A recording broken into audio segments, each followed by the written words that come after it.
Good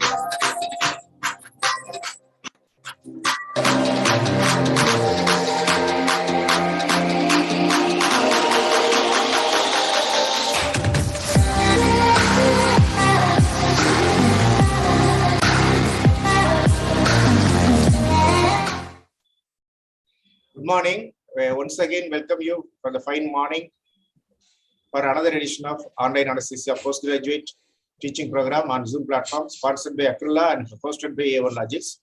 Today, we have three interesting topics. The first topic will be the ASCII-based conceptual learning of neuromuscular junction by Dr. Sarva Vinodini. That will be followed by cardiopulmonary bypass topic by the Dr. Siva Prasad sir. And we have a video session, interesting video session, that is the basics of echo evaluation by Kaushik Jodhinath. He is none other than the author of the book Anaesthesia Review for DNB students. So this session will be coordinated by Dr. Gomadi Karmekam. I hand over the session to Dr. Gomadi Karmekam. Please introduce the speaker. Madam. Good morning, everybody. The first session will be ASCII-based conceptual learning, neuromuscular junction by Dr. Sarva Vinodini. She is a consultant anesthesiologist at NIOT International Hospital. Welcome, Sarva. We can start the first session.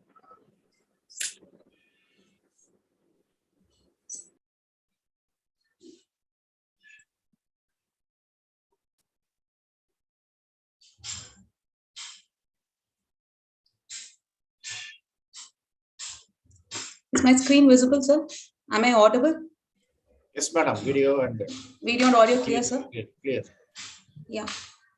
Good morning, everyone. Today's presentation is about an ASCII-based conceptual learning about neuromuscular junction. The DNB postgraduates have OSCEs in their practical examination. So when you're going to appear for OSCEs, you have a limited time. You have around 4 to 6 minutes to answer on OSCEs, and the questions will be very specific. So you need to have your concepts strong to answer those OSCEs and to gain those extra marks. And this will also aid in your conceptual learning. So today's discussion will be regarding neuromuscular junction. So instead of being a monotonous lecture, this is going to be in the form of a 20-20 match, like 20 questions. So the first question: draw a schematic representation of the motor end plate and label parts of relevance to anesthesia. What type of receptor is formed in the muscle, and what are the types of the receptor? Always remember 3 when you're going to speak about, when you're going to think or talk about neuromuscular junction, because it'll be easy for you to remember that way. So when you're going to talk about a neuromuscular junction, you have to concentrate on 3 main regions. The presynaptic region, which consists of a motor neuron and its axon. The axon is bulbous at the terminal end, and it is filled with acetylcholine containing vesicles, which are more concentrated on the active zones that are ready for release. The presynaptic region also has a voltage-gated calcium channel. And then we have a narrow synaptic cleft, followed by the postsynaptic region, wherein the muscle membrane is being transformed into numerous folds containing lots of acetylcholine receptors and acetylcholinesterase enzymes. In the electron microscopy also, we can see here that the presynaptic region has lots of acetylcholine containing vesicles, more concentrated on the active zones. And the postsynaptic region is flooded with the acetylcholinesterase enzyme and the acetylcholine receptors. And there is a narrow synaptic cleft in between. The acetylcholine receptors are of the NM type of the receptors, the nicotinic receptors, and the NM type of the receptor, muscle kind of nicotinic receptor. And we are aware of the 2 kinds of the receptors. This receptor is a pentameric subunit, which has 5 units. It is arranged, it's stacked in a barrel shape. So both the isoforms have 2 alpha subunits where the acetylcholine comes and binds, and 1 beta and 1 delta subunit. The difference lies in this unit. The mature or the junctional form or the adult type has an epsilon unit, whereas the fetal type or the immature form or the extrajunctional form has a gamma subunit.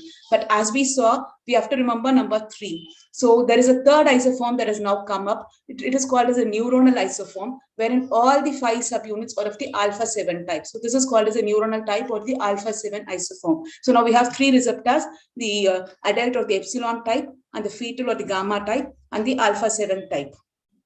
Name 2 proteins that aid in the maturation of the neuromuscular junction. Mention the differences between various isoforms of the neuromuscular receptors.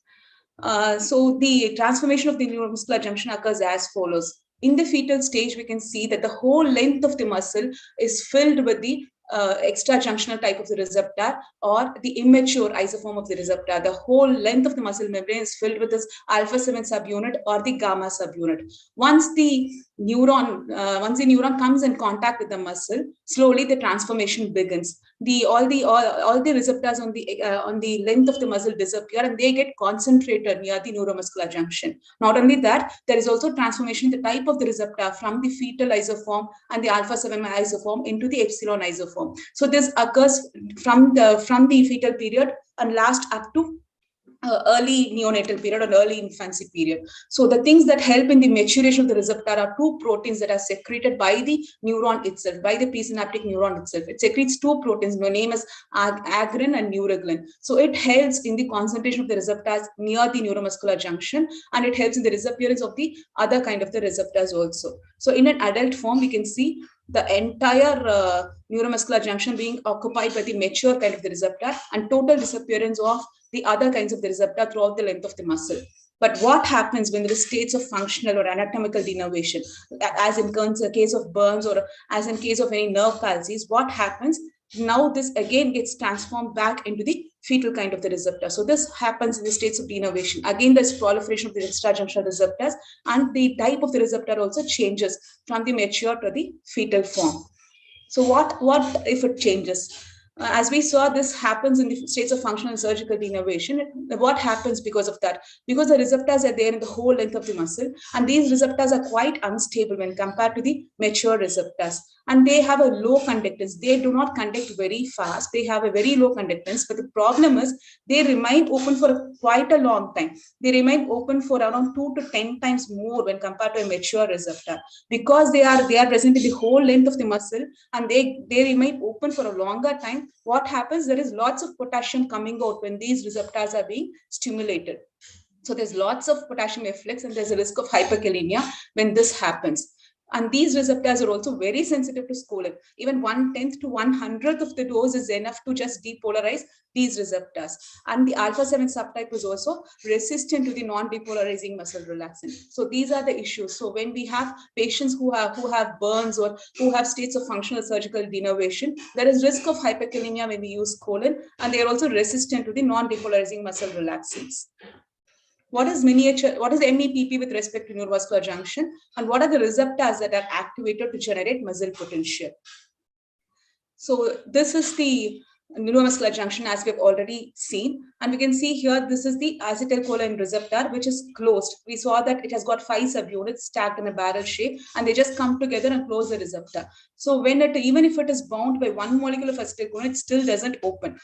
Both the alpha subunits has to be occupied, only then it will open. So suppose when there is a release of acetylcholine containing vesicle, and when 2 molecules of acetylcholine come and sit up on the receptor opens and allows sodium to come in and potassium to go out. So this causes a change in the membrane potential. But this change in the membrane potential is very, very minimal. When 1 quanta of acetylcholine is released, when 1 quanta or 1 vesicle contains around 5,000 molecules. So when 5,000 molecules of acetylcholine was released, it just changes the voltage from to around 1 millivolts. So it produces a minimal change. So this is called as a miniature end plate potential. When compared to the end plate potential, you can see this is just 1 millivolt change. Hence it is the name. Hence it's called as a miniature end plate potential. And this is important to maintain the muscle tone. So this occurs spontaneously. So when we compare this with the action potential, so this is a miniature end plate potential where it is just 1 millivolt change. When this gets on to the end plate potential. So for the end plate potential to occur, numerous quanta has to be released. This voltage change is around 20 millivolts. And when this end plate potential is stronger enough to reach a threshold, then the action potential is triggered. So how does an action potential now occur? For an action potential to occur, the nerve has to be stimulated. So when and 3 main receptors come into play. One is the voltage sensitive calcium channel and the acetylcholine receptors, which are ligand gated. These 2 are sodium channels and this is a calcium channel. The difference between these 2 sodium channels are these are ligand gated. They respond to the molecule acetylcholine. So they open when acetylcholine comes in. But these are voltage gated sodium channels, they respond to the change in the voltage of this membrane. So these three receptors, again number 3. So these three receptors have to come into action when you're going to talk about an action potential. So if the nerve is stimulated, when the nerve gets depolarized, the voltage gated calcium channels also get stimulated, and they allow calcium to pass into the terminal bulbous area, which helps in the release of the acetylcholine containing vesicles. So now acetylcholine containing vesicles are released because acetylcholine comes and sits on this receptor. When both the alpha subunits are occupied, it opens this receptor and sodium comes in. So now when this potential is greater than the miniature end plate potential, because now lots of acetylcholine containing vesicles are released because of the calcium coming in and the vesicles being released. Now more than around 100 quanta are now released. So in that case, lots of receptors are depolarized, and now the potential that is generated is greater than the miniature end plate potential. Now this is called as the end plate potential. So when this end plate potential is stronger enough, it comes and depolarizes the surrounding muscle membrane also. So in that case, this voltage sensitive calcium channel also gets stimulated, and now this also allows sodium to come in. So in this way, the muscle action potential gets propagated and the muscle contraction occurs. So you have to remember these three receptors. So again, to recap, we saw the miniature end plate potential was because of the release of one quanta. Now, when the nerve gets stimulated, then we get the end plate potential. There around 100 quanta is being released, 100 quanta of acetylcholine is released. And this end plate potential is because of depolarization of the acetylcholine receptors. But this does not produce action potential. This has to cross the threshold, and at that point, this will come and stimulate the voltage gated sodium channels that are there in the perijunctional area. That will cause the action potential to propagate, and thus will stimulate the muscle contraction. What is margin of safety and what is its clinical significance? Each nerve impulse, when it comes, it releases at least 200 molecules of 200 quanta of acetylcholine, and each quanta containing at least 5,000 molecules. And this number of acetylcholine receptors that are activated are also quite large, around 500,000. So if you see, it is half the number of receptors getting activated than the acetylcholine molecules that are released, because most of them are being degraded by the acetylcholinesterase enzyme before they come in contact with the receptor. And now the end plate potential is produced, and this end plate potential will trigger the voltage gated sodium channel in the muscles, and that will again trigger the calcium channels in the T tubules and cause muscle contraction.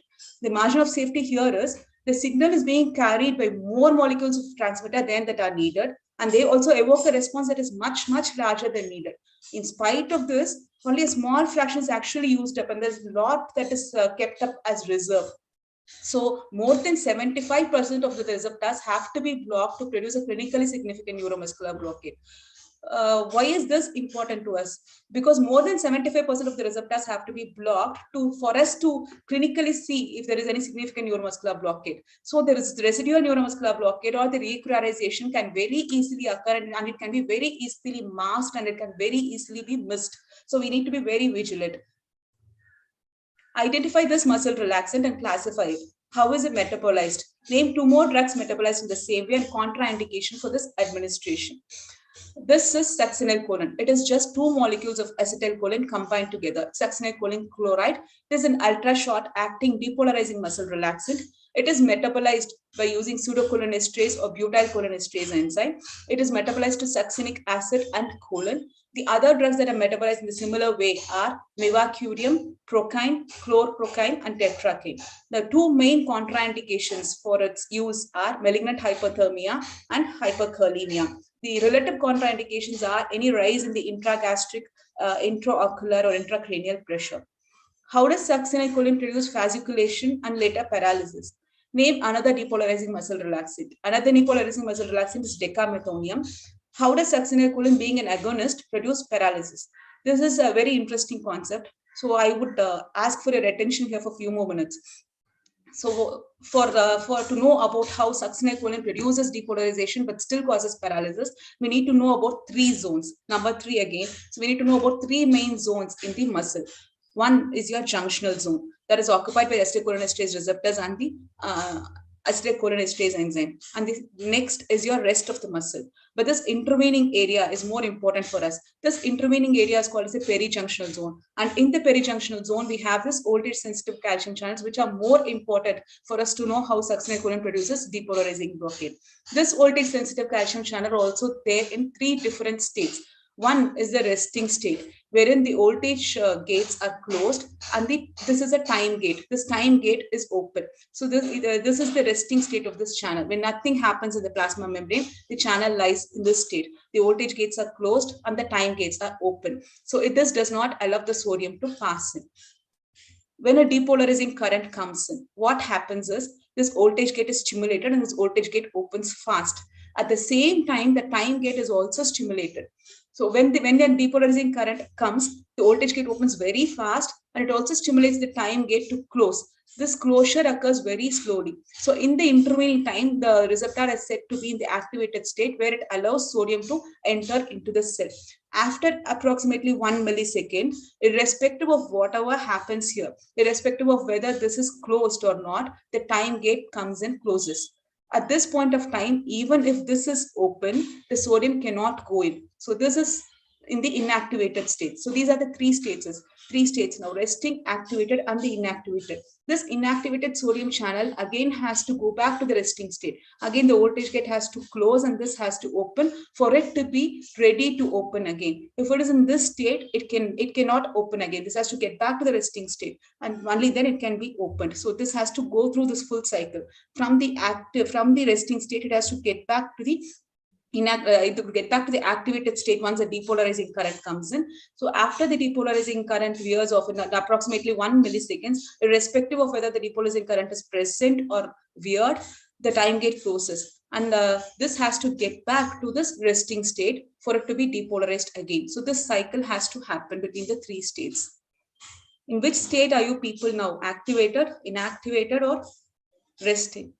So as we know, what happens during the normal depolarization. So we know that the acetylcholine receptors are occupied and the sodium comes in. So this membrane gets depolarized. At this point of time, the sodium channels, both are the sodium channels. So the sodium channels in the junctional zone and in the rest of the muscle, they still are in the resting state. So when this gets depolarized and when this end plate potential is bigger enough to depolarize this channel now, this sodium channel, which is in the resting state, now gets back to the activated state. And it allows the conductance of sodium inside.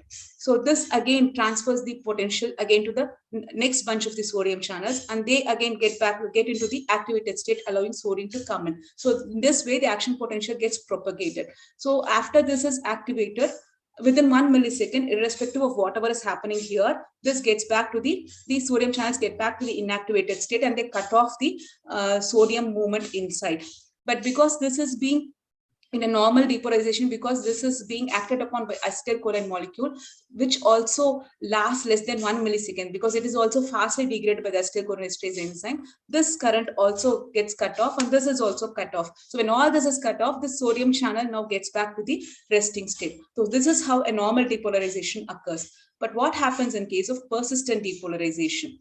Here, this choline also behaves like an acetylcholine molecule because it is an agonist. So it will also come and sit up on this receptor, and it will also cause depolarization. It will also cause an end plate potential to occur. So it will also cause the depolarization of this voltage gated sodium channels. So they also get activated, and it allows the current to pass in.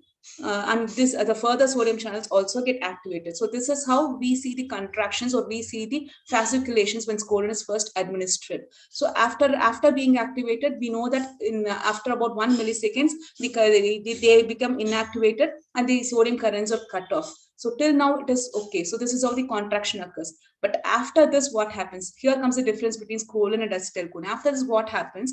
If it's acetylcholine, it would have been degraded here by the acetylcholinesterase enzyme. But because this is not acetylcholine, this is choline. Choline, though it is an ultra short acting relaxant, the duration of action of choline is much, much larger when compared to acetylcholine. So it persistently depolarizes this membrane. So because of this persistent depolarization, persistently it's sending up current here. So this channel cannot get back to the resting state at all. The further sodium channels can get back to the resting state because nothing happens here.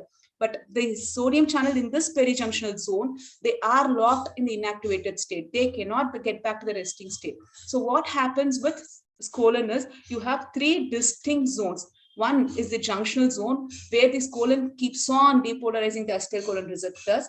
And the next is your perijunctional zone, which is more important because the sodium channels here are frozen in the inactivated state. They cannot transfer the current that is happening here to the rest of the muscle. And we have the rest of the muscle which are in the resting state. So it is the perijunctional area, the voltage gated sodium channels in the perijunctional area, which mediate this colon mediated paralysis.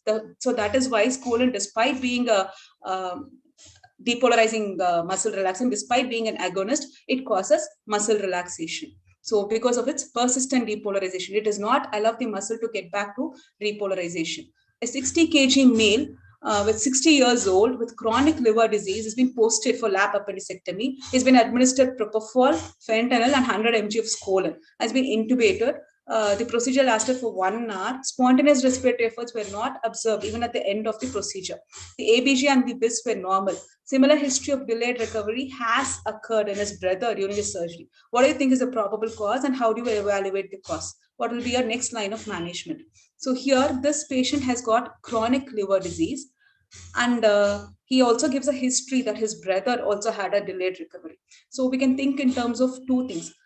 We know that for this colon action to be terminated, it has to be metabolized by butyrylcholinesterase or pseudocholinesterase. This is present in the plasma. It is not present in the neuromuscular junction. It is present in the plasma. So butyrylcholinesterase deficiency can occur in various conditions and various medications also.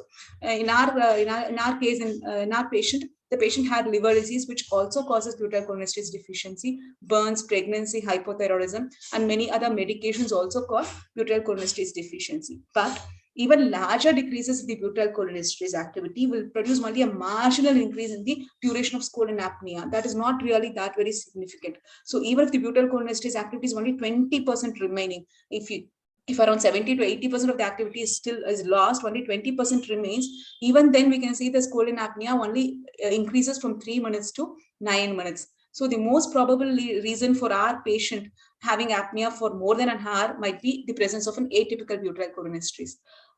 How do we determine if the patient has atypical butyrylcholinesterase? In atypical butyrylcholinesterase,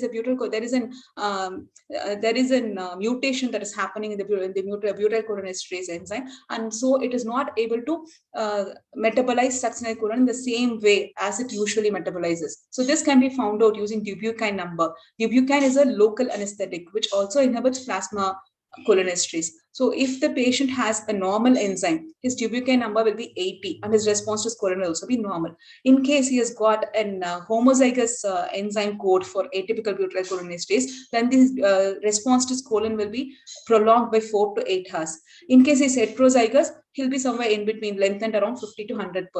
So might be our patient has homozygous coding for atypical butyrylcholinesterase. So this is a qualitative test. This does not determine the quantity of active butyrylcholinesterase. It only determines the quality of the butyrylcholinesterase. So what can we do now for this patient? We can determine the type of the cholinesterase and if possible the levels also. We have to just wait for the spontaneous recovery. We have to do neuromuscular monitoring and rule out phase 2 block that is occurring in the meantime. If it is urgent, we can try plasma exchange or plasma pheresis. The same patient. Now the same patient, if he had been administered 200 mg scolin, and if we don't get any history of any other history of any family member also having a prolonged scolin apnea. Now, what do we think? Here, he had been administered a large dose of scolin. So we have to think in terms of phase 2 block. Phase 2 block occurs with prolonged infusion or repeated doses or large doses of scolin. Very rarely it can even occur in patients with atypical butyrylcholinesterase enzyme. What is phase 2 block? So we know that scolin acts as an agonist on the acetylcholine receptor, and it opens the sodium channel, and it causes and we saw how it causes the paralysis. What happens in phase 2 block is the receptors become desensitized. So even if the receptor is being the receptor is being sat upon by acetylcholine or scolin, the receptor doesn't respond at all. The receptor becomes desensitized. So what is the difference here? There is a desensitization of this acetylcholine receptor. So no depolarization occurs at all. Whereas in phase 1, we saw that depolarization occurs. What is the difference? Why should we know that? Because if the patient is in phase 2 block, if we are going to administer anticholinesterase enzyme, then that will aid in the resumption of the neuromuscular transmission. But if the patient is in phase 1 block and we administer the anticholinesterase enzymes or like neostigmine, we will be aggravating the phase 1 block. So how can we judge if the patient is in phase 1 or phase 2 block? So for that, we have to do the neuromuscular monitoring only. So if we do the neuromuscular monitoring, we can see the phase 2 block resembles your non-depolarizing block. We have fade in response to train of 4 and tetanus, and we also have post-tetanic potentiation. This phase 2 block is mainly because of the receptor desensitization and also the action of scolin on the presynaptic acetylcholine receptors, which aid in the mobilization of the acetylcholine vesicles.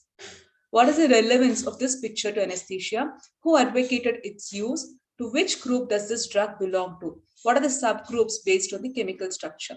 So this here we can see that they have used D-tubercular, which is obtained from Chondrodenton tomentosum. It is an arrow poison that is used by South Americans. It was used as a muscle relaxant to kill animals, actually. Who advocated its use in anesthesia? Harold Griffith and Johnson in 1942 advocated its use in anesthesia. What is D-tubercular? It is a long-acting benzyl isoquinoline type of non-depolarizing muscle relaxant. What are the types of non-depolarizing muscle relaxant? Again, number 3. So there are 3 types: aminosteroids and benzyl isoquinoliniums, and off late we have fumarate diesters also. How do non-depolarizers act? Non-depolarizers are antagonists, so they does not allow any action on the acetylcholine receptor also. So they just sit and they do not allow the acetylcholine receptor to open. So this is the difference we see. So this is a normal acetylcholine receptor. Acetylcholine is an agonist. It sits, it opens the acetylcholine receptor for around 1 millisecond, and then it gets metabolized. Succinylcholine, as we saw, will be persistently depolarizing this, whereas a non-depolarizer will just lock it in the closed state. And how does the action wear off? So when the level of the non-depolarizing muscle relaxant decreases in the blood, the non-depolarizing muscle relaxant moves across the concentration gradient from the neuromuscular junction to the blood, and the action slowly wears off. This can also be hastened by the administration of acetylcholinesterases, which inhibit the anticholinesterases, which inhibit the acetylcholinesterase enzyme. Mention the relevant differences between cis-atracurium disylate and atracurium. What are the intubating doses of each, and what is Hoffman degradation? Atracurium is a mixture of 10 isomers, whereas cis-atracurium is a cis isomer, 1R cis isomer. It is 4 times more potent than atracurium. It has less histamine release. This is predominantly eliminated by Hoffman elimination of 77%, while atracurium predominantly undergoes elimination by ester hydrolysis. Only less than 30% undergo Hoffman elimination. Less laudosin is produced, and the intubating dose of atracurium is 0.5 to 0.6 milligram per kg, whereas the intubating dose for cis-atracurium is 0.15 to 0.2 milligram per kg. Hoffman elimination reaction is a pH and temperature dependent reaction, wherein higher pH and higher temperature favor elimination. In Hoffman elimination, the quaternary ammonium group is converted to a tertiary ammonium group. How is vecuronium metabolized? What is the metabolites of vecuronium and its potency? What is the ED95 and advantages of rocuronium? Vecuronium is mainly metabolized by the liver, to a lesser extent by kidney. And of the 70% that is metabolized by the liver, 30 to 40% is excreted unchanged in bile. What happens in liver? It gets deacetylated to 3 metabolites: 3-hydroxy, 17-hydroxy, and 3,17-dihydroxy vecuronium. The 3-hydroxy metabolite has 80% of the neuromuscular blocking potency of vecuronium. Why is this important? Because when you are going to administer vecuronium for a prolonged time as infusion or in the ICUs for days together, then this metabolite will be the main reason for the prolonged neuromuscular blockade that is occurring. Rocuronium is largely excreted unchanged in bile. It is an intermediate acting non-depolarizer with the ED95 of 0.3 milligram per kg.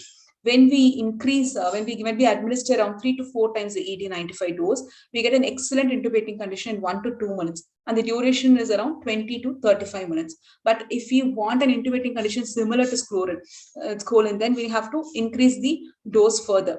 So when we increase the dose further, we get an intubating condition similar to scolen, but the duration of action will be around 45 to 60 minutes now. The advantages are rocuronium is almost replaced scolen in rapid sequence intubation. Because it has no history, no risk of malignant hyperthermia, hyperkalemia, and no risk of phase 2 block, no rise in the closed cavity pressures also. And it is equally fast acting with higher doses, and it is reversible also. What is this reversal agent? What is its special feature with respect to its structure and pharmacokinetics? What is it specifically used to reverse, and what are the advantages? So this is Sugamadex, also called as ORG2659. And it is a synthetic gamma cyclodextrin. It is the first selective neuromuscular reversal agent, and it can reverse moderate to even deep neuromuscular blockage. So that is the main advantage. How does it do that? It does not have any chemical interaction at all. It is like it does not degrade rocuronium. It just traps rocuronium within its cavity.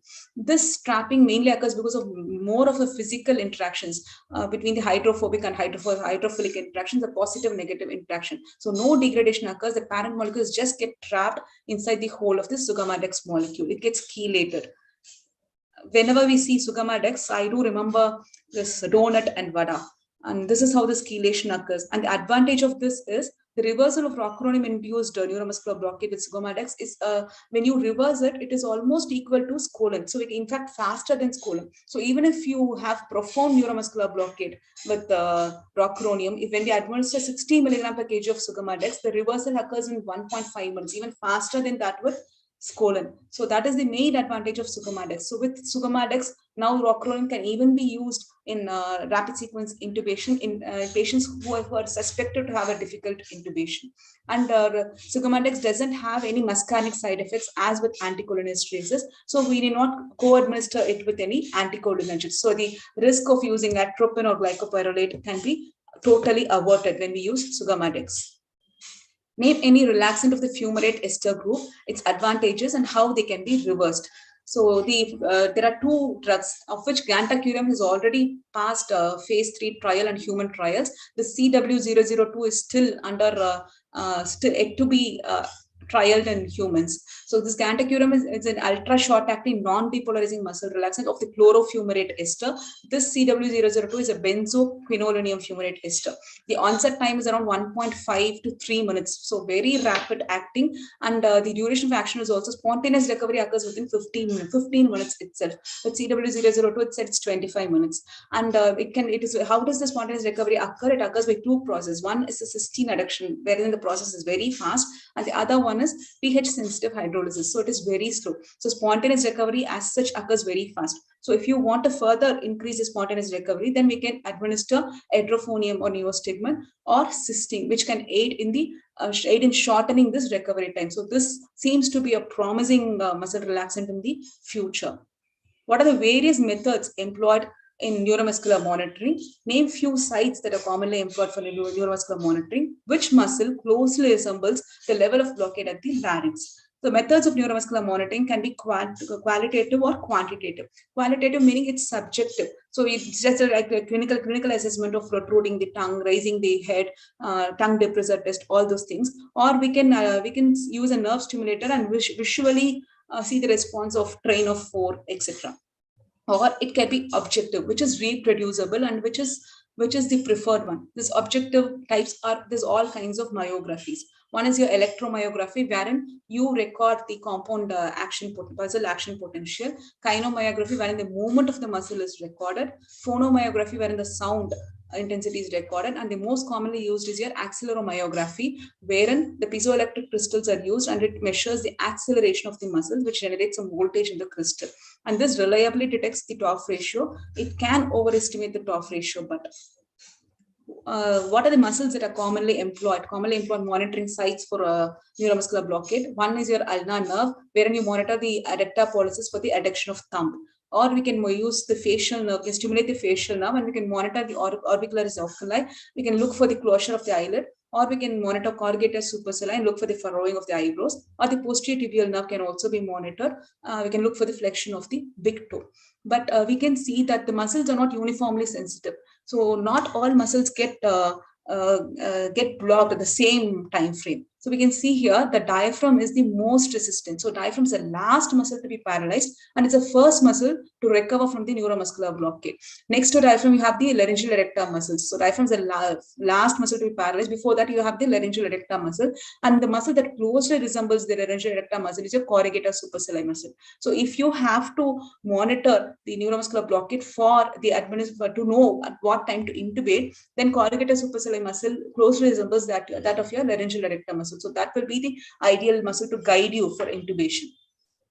And we can see the pharyngeal muscles are the most sensitive and they are the least resistant. So this will be the first muscle to be blocked, but this is the last muscle to recover. The clinical significance of this is even when all this has recovered, even when the patient is able to hold his hand, the patient is able to generate hand grip, the pharyngeal muscle might still be blocked. This will lead to a pharyngeal incompetence and the microaspirations that are the major problems of your residual neuromuscular blockade in the postoperative period. How do you differentiate a depolarizing versus a non-depolarizing blockade using neuromuscular monitor? How do you assess the depth of the blockade when there's no response to TOF? What TOF ratio is considered safe or excludes residual neuromuscular blockade? So we can see the difference between depolarizing and non-depolarizing. In depolarizing, there is a uniform depression of the twitch. There is no variations. So all this show the same response. So with tetany, there is an uniform twitch suppression, teninophore, uniform twitch suppression, double burst also. So everything is the same thing, and there is no post-tetanic potentiation also. But whereas with non-depolarizing, we can see there's a gradual decrease, this which is called as a fade. In TOF also, we can see the TOF rate, we will get a TOF ratio. Here the TOF ratio will be 1, irrespective of whether the twitch suppression is whether twitch suppression is 20%, 30%, or 40%, the TOF ratio will be 1 for depolarizing muscle relaxant. But here we can see the TOF ratio will be varying. TOF ratio is the ratio of the last fourth response to the first response. So we can see fade that is happening in response to tetany and TOF and non-depolarizing muscle relaxant. Double burst also shows fade, and there is a post-tetanic potentiation also is happening with non-depolarizing muscle relaxant. All these actions occur because of the action of the non-depolarizer on the presynaptic acetylcholine receptors. This presynaptic acetylcholine receptor helps in mobilization of the acetylcholine containing vesicles, and they aid in the release of the vesicles also. So this mobilization and release is being hampered, and that is why we have fade. And we also saw earlier that in a depolarizing blockade, when it gets on to the phase 2 blockade, it starts mimicking like the non-depolarizing blockade. So that is also not to be forgotten. So if how are the levels that happen with a neuromuscular blockade using a non-depolarizing muscle relaxant? So we have, once we have administered the non-depolarizing muscle relaxant, we can see there is a twitch suppression, and eventually when the block is very intense, we can't elicit any TOF count at all. So when we can't elicit any TOF count at all, we have to look for post-tetanic count or post-tetanic potentiation, post-tetanic count. So we can see if the post-tetanic count is also 0, then the block is said to be intense. So when slowly the neuromuscular blockade wears off, we can see the post-tetanic count to resume. At this point, there is no TOF ratio happening, but we can see some post-tetanic responses. So at this stage, the patient is said to be in deep block. So when we can't elicit any TOF count at all, we have to look for post-tetanic counts.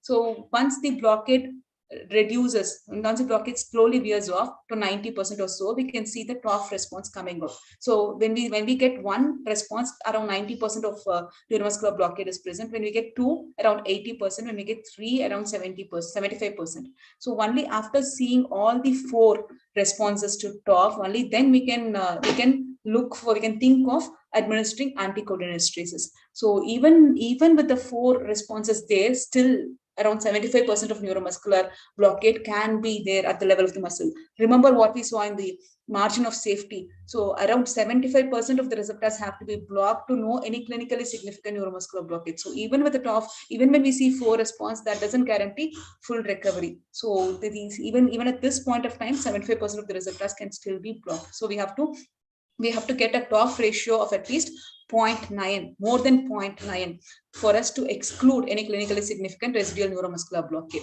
It should be more than 0.9 when we are recording with mechanomyography or electromyography, and it should be more than 1 when we use accelerometry. So we can see here only when it's more than 0.9, we have good pharyngeal tone. Before that, whatever clinical things we do, whether the patient is able to generate good vital capacity, able to cough, able to protrude his tongue, able to generate more negative inspiratory force, 5-second sustained head lift, all this can occur, but still there might be a pharyngeal incompetence which might lead to aspiration, or which might lead to falling back of your tongue and collapse of your pharyngeal muscles and eventual hypoventilation. So to exclude any clinically significant neuromuscular blockade, the TOF ratio has to be 0.9 when recorded with MMG or AMG, and it has to be 1 when recorded with accelerometry.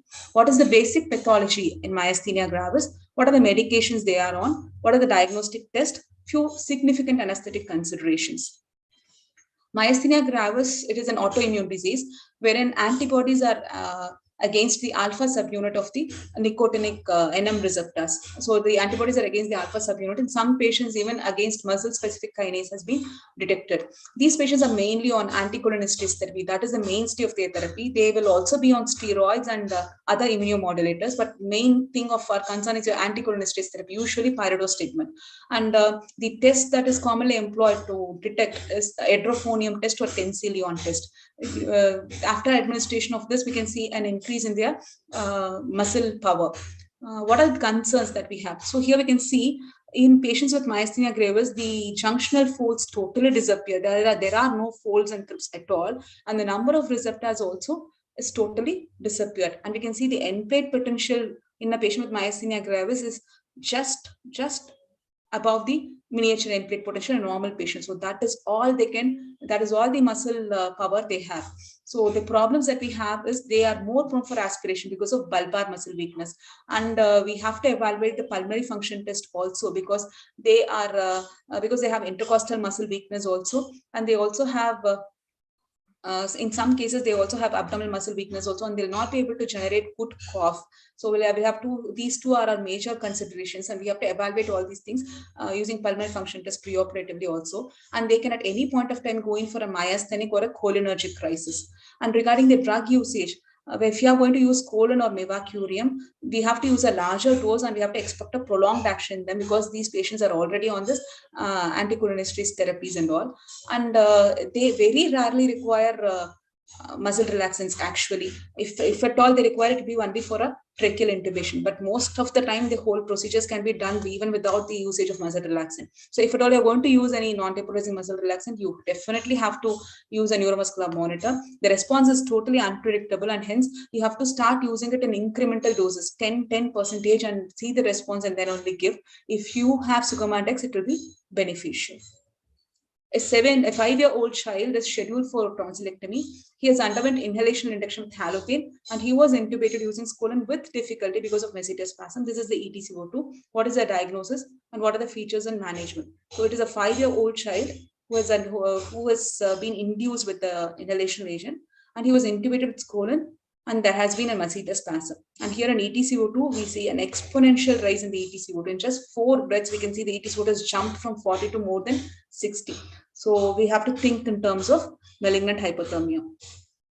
During a normal depolarization, the action potential passes through the T tubules, and it stimulates the calcium channels here, and it releases calcium. So during a normal action potential, it traverses to the T tubule. It stimulates this dihydropyridine gated ryanodine receptor. This is the ryanodine receptor. This is the sacroplasmic reticulum.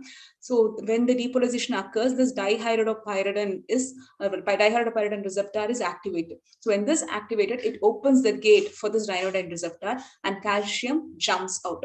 So this helps in the actin-myosin interaction, and muscle contraction ensures. So immediately after the depolarizing current veers off, this gate closes, and once the contraction is over, this calcium is released from this muscle, and the calcium is again pumped back using ATP into the sarcoplasmic reticulum.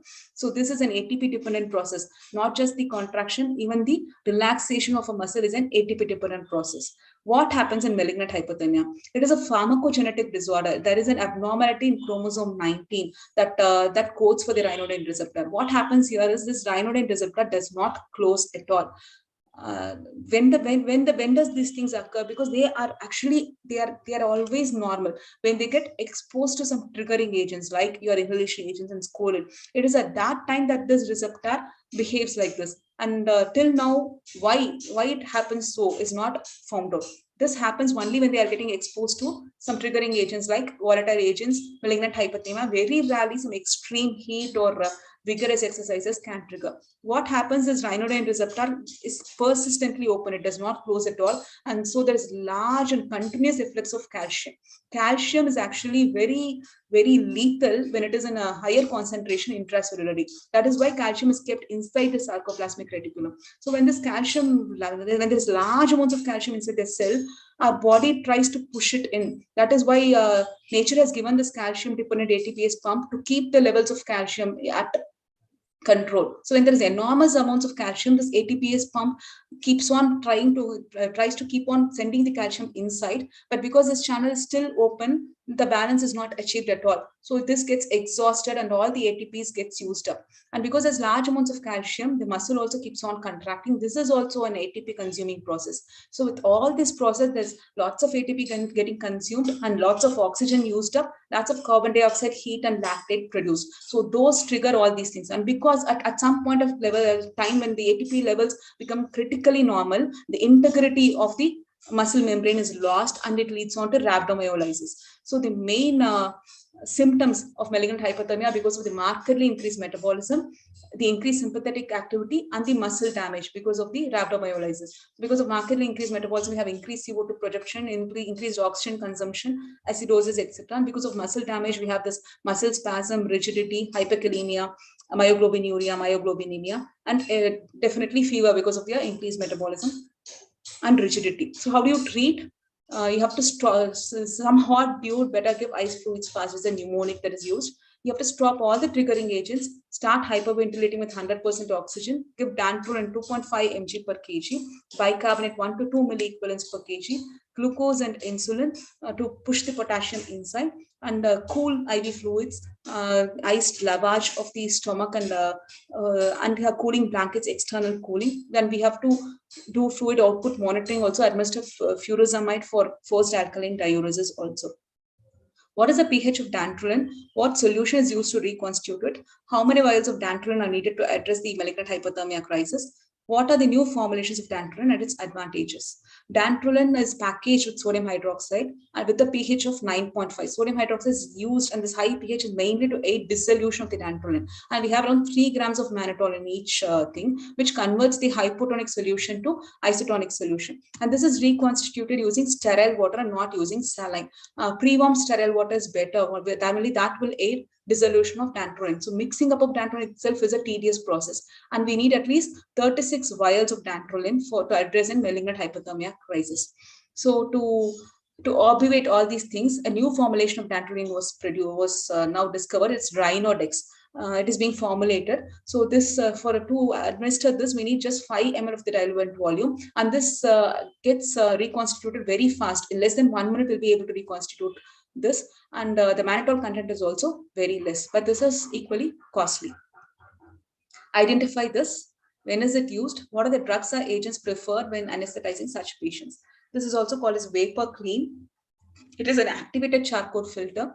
This is mainly used when we suspect a patient, when we take patients who are malignant hyperthermia suspects, or when we are already in a malignant hyperthermia crisis. The advantage is when you just fit this into the mission, and if you flush the mission for 90 seconds, your mission is ready to be used for the patient. Wherein if this is not there, you need at least 120 minutes, anywhere between 160 to 120 minutes to flush the mission, depending upon the type of the mission. So with this, that mission can be used again in 90 seconds itself. So what are the triggers for malignant hyperthermia? Are scolen and all inhalation agents except nitrous oxide. The safe agents are all IV anesthetic agents, all other muscle relaxants except scolen, opioids, local anesthetics.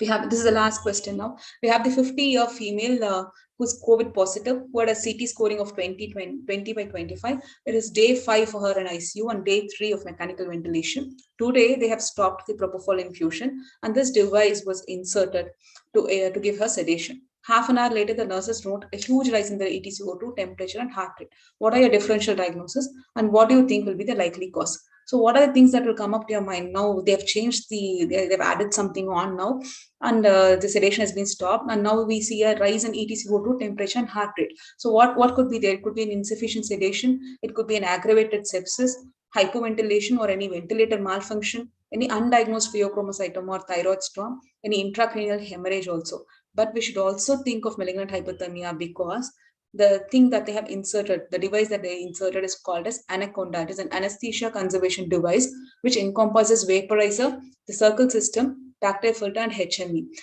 This anesthesia conservation device, for this, the inhalation agent is actually administered via syringe, and you have an evaporation rod inbuilt in that, which vaporizes this. And these vapors are actually trapped by this activated carbon field. So when the patient expires, this anesthetic molecules trapped in that and carbon dioxide is let out. When the patient again takes in the breath, the anesthetic agent is again transferred to those molecules to the patient. So this is used mainly to conserve the anesthetic agent, and this was devised to provide sedation in the ICUs. So when we have started using inhalation agent to provide sedation in ICUs, we have to also know that malignant hypothermia can also occur in ICUs. So this is the end of the lecture. I hope with this only we started. We started with the first question was to draw a schematic diagram of the neuromuscular junction. So I hope after this lecture you all will be now able to understand this better. So just to recap, once the action potential comes in, the calcium channels are activated, calcium enters, it causes exocytosis, and acetylcholine is released. When this acetylcholine, 2 molecules of acetylcholine sit on the acetylcholine receptor, sodium, the channel opens and sodium comes in and potassium comes out. When with 1 molecule, nothing happens. This acetylcholine is rapidly degraded by the acetylcholinesterase enzyme. When this when the potential that generates the end plate potential, when the end plate potential is strong enough, it then gets transferred to the surrounding voltage gated sodium channels, and we know about this voltage gated sodium channel also. It has got 2 gates, the voltage gate and the time gate that we saw the 3 states that they are in. So once these are activated, the action potential just propagates, and when this action potential propagates, it also depolarizes the T tubules. When the T tubules are depolarized, it opens up the dihydropyridine gated ryanodine receptor. So this receptor now sends out calcium, and it helps in the muscle contraction. So thank you for listening. Thank you, madam. You have given so much of information in a short time. Over to Gomadi, madam. Thank you so much, Dr. Sarva Vinodini. I think you have completed the entire spectrum of the physiology of neuromuscular junction. You've covered muscle relaxants, reversal agents, and monitoring, and the pathophysiology diseases associated with neuromuscular junction. We can take the questions in the chat box since we are running short of time. Maybe go on to the next session. Dr. Shiva Prasad, Assistant Professor, Institute of Anesthesiology, Madurai Medical College. His topic will be cardiopulmonary bypass, DHCA, and off-pump management. Over to you, Shiva sir.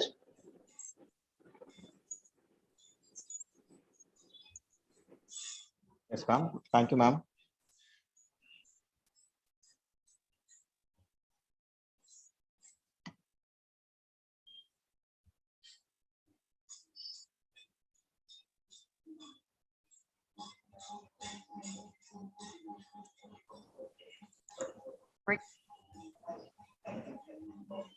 Good morning, everybody. Is my screen visible and audio clear? I think there are some issues in my audio. I'll make it as clear as possible. Welcome to the lecture series of online anesthesia and this month's cardiac anesthesia program. Today's topic is procedural management of cardiopulmonary bypass. So I already know that many PGs here would not have been able to witness a cardiac theater because they don't have one in the premises. So I'll keep my presentation very simple, try to address you with some pictures and videos. So going into the presentation, the first few slides I'll talk about introduction. There are three types of cardiac surgeries. The first type is the closed heart procedure, where you don't open any cardiac chamber. The examples are CABG, pericardectomy, closed mitral commissurotomy, and PDA and PDA ligation or vascular diversions.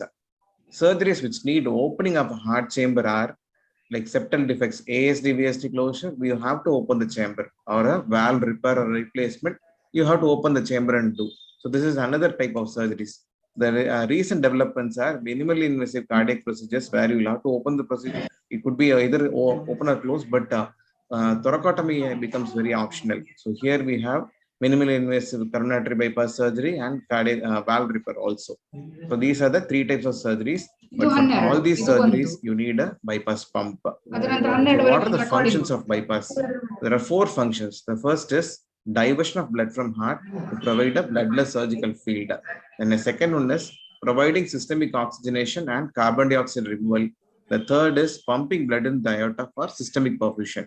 The fourth is protecting the organs with help of systemic cooling and then rewarming the patient when the bypass is terminated. So with these four functions, you can use the cardiopulmonary bypass in four types of cardiac surgeries. That is, when you want a bloodless field as an ASD or VSD or valve repair, or you might use the CPB just for a circulatory support when there is a hemodynamic disturbance, as in a case of CABG or a vascular surgery. And sometimes only for oxygenation, CPB may be used. That may be in cases of a ECMO, or sometimes even for an organ protection, as in hypothermia. Suppose a patient has had a cardiac arrest, you want to induce hypothermia, you can use a CPB. So these are the four uses of cardiopulmonary bypass. So today we are going to learn how to conduct a CPB in the pre-bypass period, in the intra-bypass period, and how to wean from a bypass. We'll also additionally see what is a deep hypothermic circulatory arrest and how to do a off-pump coronary bypass. And if time permits, I will also tell about some additional features of unconventional bypass. So this is the basic bypass circuit components. We have a venous cannula, we have a reservoir, we have a roller pump, oxygenator, a heat exchanger, a filter, and an aortic cannula. These 6 or 7 are the basic components. In a few minutes, we'll just see what are the salient features of this. The venous cannula is a half-inch. If you look at the bypass proceeding, you will see a lot of cannulae that are like jammed wires, like how we see a computer console behind a lot of wires. You won't understand what it is. Similar way, a new person entering into a cardiac will get confused. So the biggest tube which is there is the half-inch tube. That is the venous cannula. So that tube is adequate to conduct 5 liters per minute from the patient into the venous reservoir. So, and if you fix that tube into a roller pump, it can deliver 40 ml for 1 ton of the roller pump. See, roller pump, 1 foot will be placed into the and occlusion head will be there. But once it turns, it will deliver 40 ml into the patient. So the venous reservoir is a huge tub. It's a 3 to 5 liter sump. The main function is it buffers the inflow and outflow. See, from the patient, you're drawing in blood, and through the roller pump, you're giving it to the patient through the aortic cannula. Sometimes what will happen is the inflow might not occur properly. So at that time, you might not be able to deliver a aortic flow.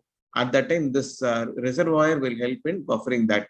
It also helps to remove the air bubbles that can enter the CPB from the venous lines, and it acts as a port for drug administration.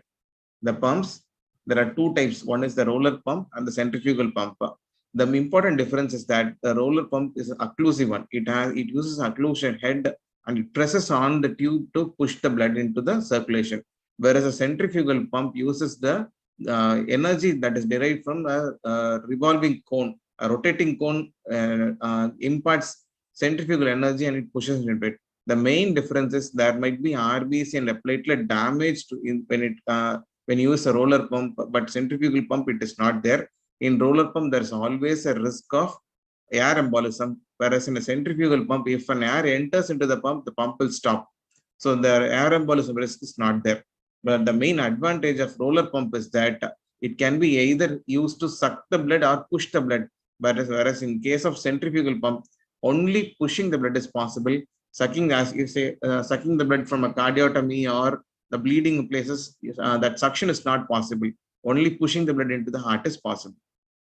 Coming to oxygenators, in my day, when I was doing a postgraduate, we were using bubble oxygenators, where from this venous reservoir, the bubble will, blood will flow into a tub, and from the base of the tub, there will be oxygen bubbles coming in. That will give oxygen as well as remove carbon dioxide, but it has high risk of air embolism. So now we have stopped using it, and we are using membrane oxygenators, where blood moves in one direction, oxygen moves in the opposite direction. In this interface, there is silicon sheet, and the oxygen diffuses into the blood. So there is no risk of air embolism in a membrane oxygenator, but it still can occur, but the chance is very less. Coming to the arterial cannula, it's the smallest, not the smallest, the middle smallest tube, which is 3 by 8 of an inch, and one rotation can deliver 25 ml. The smallest tube is all the suction and the cardioplegia delivery lines, just quarter-inch size. That is the smallest tube we can see on that field. So now we can see that the whole pump is a continuous one, and there is a lot of air into it. Before starting the pump, you should do something called priming the pump. So what is priming? All the circuit tubing and the venous reservoir is filled with fluid, whatever it may be, blood or crystalloid, so that it will maintain continuity at the onset of bypass. When you draw in blood and start pushing in, the air should not go in. So first the prime solution will go in. That is the function of a prime. The prime volume is 20 to 25 ml kg, and 200 ml to 300 ml is kept in the reservoir, and 800 ml is in the tubings, that is the venous and the aortic cannulae. How to prepare a prime? So I have shown the very commonest way of preparing a prime solution, which you answer in your exams. For this, you will have to add a balanced solution like ringer lactate 800 ml, add a buffering soda bicarb 100 ml, mannitol to produce antioxidant effect, that you have to add 100 ml, and dexamethasone for the anti-inflammatory effect, and heparin for anticoagulation. All these together, they will mix in a solution and fill the all the cannulae and the venous reservoir. So I am showing a small video here. See, you can see the ringer lactate is there. All the contents are added to it, and they are pushing the prime solution into the all the cannulae. So what happens if you give such 20 to 25 ml of crystalline clear fluid into the patient? What happens is it will hemodilute. So once this prime is pushed into the patient on the initiation of bypass, the patient will become severely anemic. The hematocrit will fall down, and because of this, there will be reduction in oxygen delivery, and there will be severe vasodilatation, which will lead to hypotension, and all the drug concentration. You might have induced the patient, and you're starting the pump. So all your muscle relaxant, your opioids, your anesthetic depth will go down.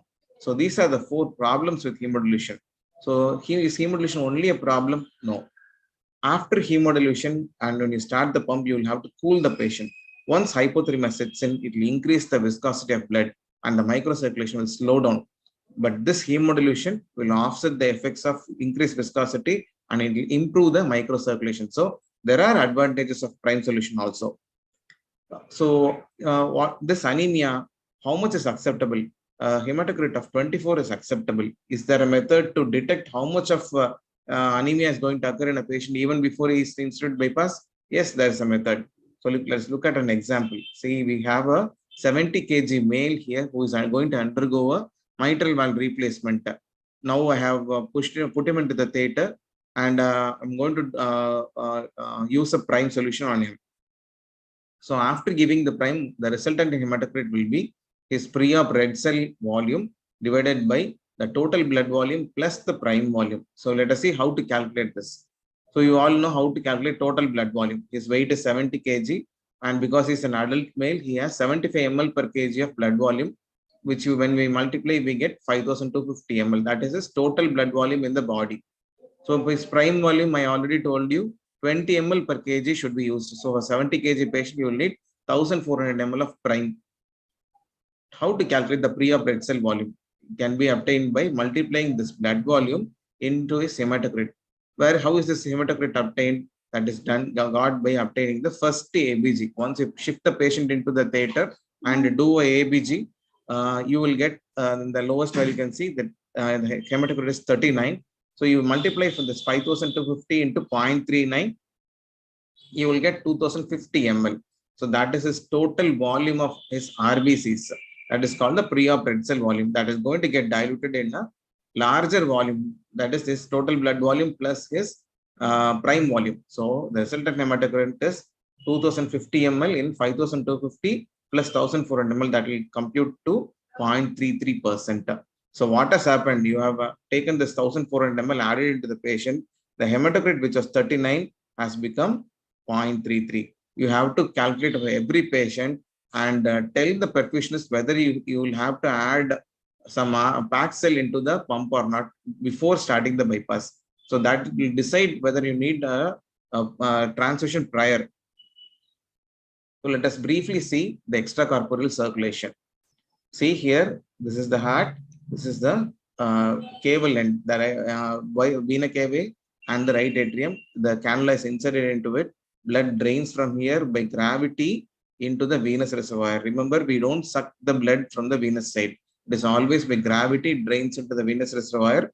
From here, it goes into the pump where mechanical energy is added into it and it is pushed into the oxygenator and heat exchanger. From here, blood is returned back into the systemic circulation through the aortic line. This is the basic overview of how the blood flows from the patient to the patient back after getting oxygenated. Additionally, you can see that there are vents and suction. We can suck blood from the field and from the chambers of the heart. See, when the surgery is proceeding, slowly blood will start getting accumulated in the left ventricle. That is not good. So you will have to vent the heart, remove the air and blood which is getting accumulated. There is also suction. And the other thing is the roller here, which is going to deliver your cardioplegia. So from the oxygenated blood, cardioplegia solution is prepared and is injected into the aortic root. So that also needs a roller pump. So these are the basic circuit diagram of the cardiopulmonary bypass.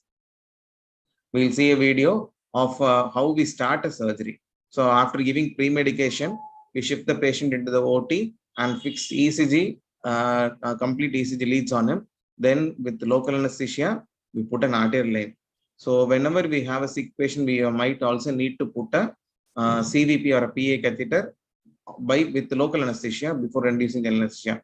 But whoever it is, we start putting arterial line under local anesthesia. And now see, you have got a good trace there. We're inducing the patient at the same time. The perfusionist is also getting ready with the pump. So after induction, intubation, we put a central venous catheter and fix it. We all have a general thing is that the distal end of the CVP should always be connected to the transducer. And we use the blue line without a three-way connector for NTG infusions and the yellow one for inotropic support. The next one is the TE insertion. And then we look at the proper TE image to tell the surgeon, see this is the MBR.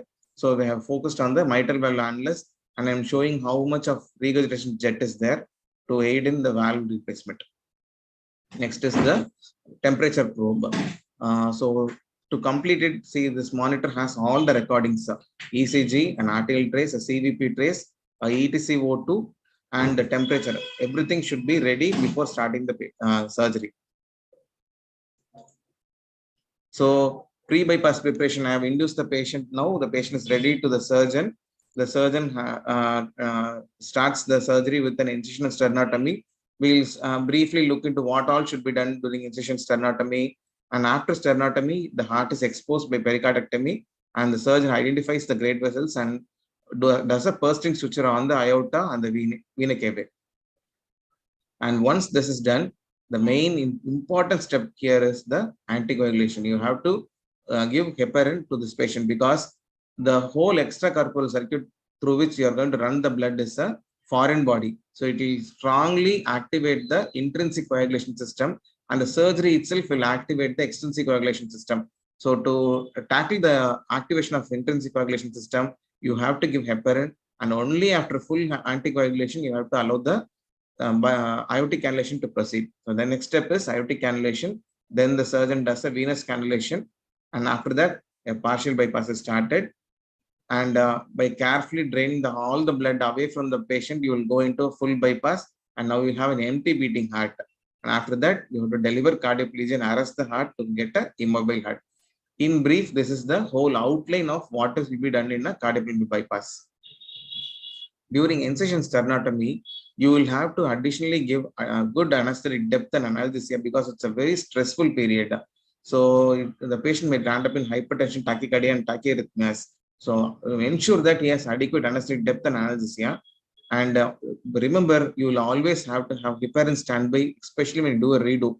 There are many instances when the patient has had a catastrophe when the sternotomy was done by injuring a great vessel, and we will have to go to emergency bypass. So have heparin standby always near you when you start the sternotomy. And positive pressure ventilation should always be stopped and lung deflated to avoid parenchymal injury. During this time, the blood pressure should be 100 millimeters of mercury or less, because if you do so, the chance of injuring heart and great vessels is greatly reduced, and the sternal bleeding, that is a marrow bleeding, so that will also be less when you keep the BP under your control. So I have already told you, for a pre-bypass period, you have to give full anticoagulation. For that, you have to give heparin sulfate in a dose of 300 units per kg. After 3 minutes, you have to do a activated coagulation time. See, heparin will deal with the intrinsic system. For intrinsic system, the test is APTT. But if you do an APTT, what will happen is it will become, at this high supranormal doses of heparin, it will become indeterminate. So to have a point of care testing, we are having ACT, where the kaolin or salate is added into test tube and it is tested. This kaolin and salate, what it will do is it will do a thrombin activation and will reduce the time. So normal ACT value is 80 to 120 seconds. So if the ACT becomes prolonged to 480, it is said that anticoagulation is complete. The field bleeding can be sucked. So whatever bleeds after this ACT becomes 480, you can be sucked into the CPB itself, and the blood wastage is not there at all. So the blood salvage can be started as soon as the anticoagulation starts. So you have to check the ABG, baseline temperature, and give adequate anesthetic drugs. Check your monitor, especially the invasive BP and CVP line. You have to check them, level them, and see whether the waveform is perfect. Because once you go into bypass, all these waveforms will go. And once you return, if there is some problem in the preoperative pre-bypass period, you might not know what has happened. And if you have given a pulmonary catheter, make sure you withdraw the catheter 3 to 5 centimeters, because once the blood is completely drained from the pulmonary circulation, this pulmonary catheter can damage the pulmonary capillary, and post bypass you will have pulmonary hemorrhage. So withdraw the pulmonary catheter. And now you are checking the ACT that is greater than 480 seconds. Maintain a systolic BP at 100. And if you are using nitrous oxide as a part, cut it off at this point before aortic cannulation. So at the time before cannulation, you have to apply carotid pressure so that any calcium or embolus in the aorta does not go into the carotid artery. Once it is inserted, the cannula is meticulously de-aired. So this is the last part of circulation, but that is inserted into the aorta first. So it might carry bubbles into the circulation. So meticulously de-air and connect it to the arterial end. And then you have to measure the line pressure. Line pressure means the aortic pressure through the aortic cannula is measured by the perfusionist.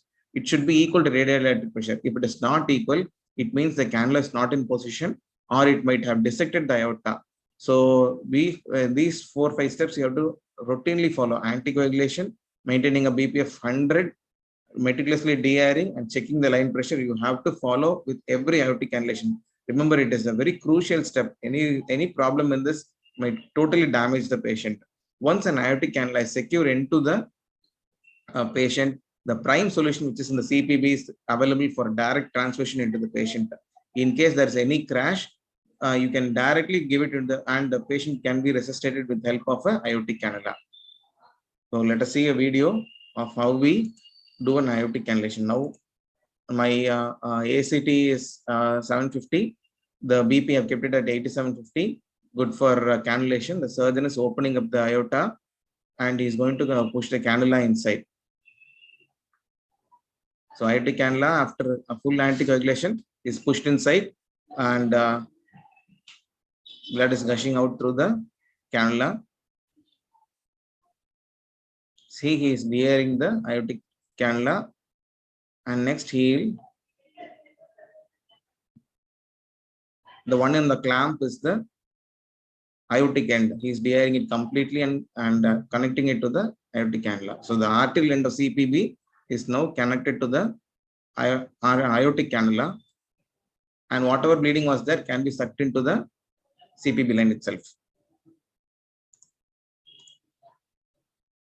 The second step is the venous cannulation and starting the bypass. The surgeon decides to either cannulate the right atrium or the vena cava. If there is no need to open the right atrium,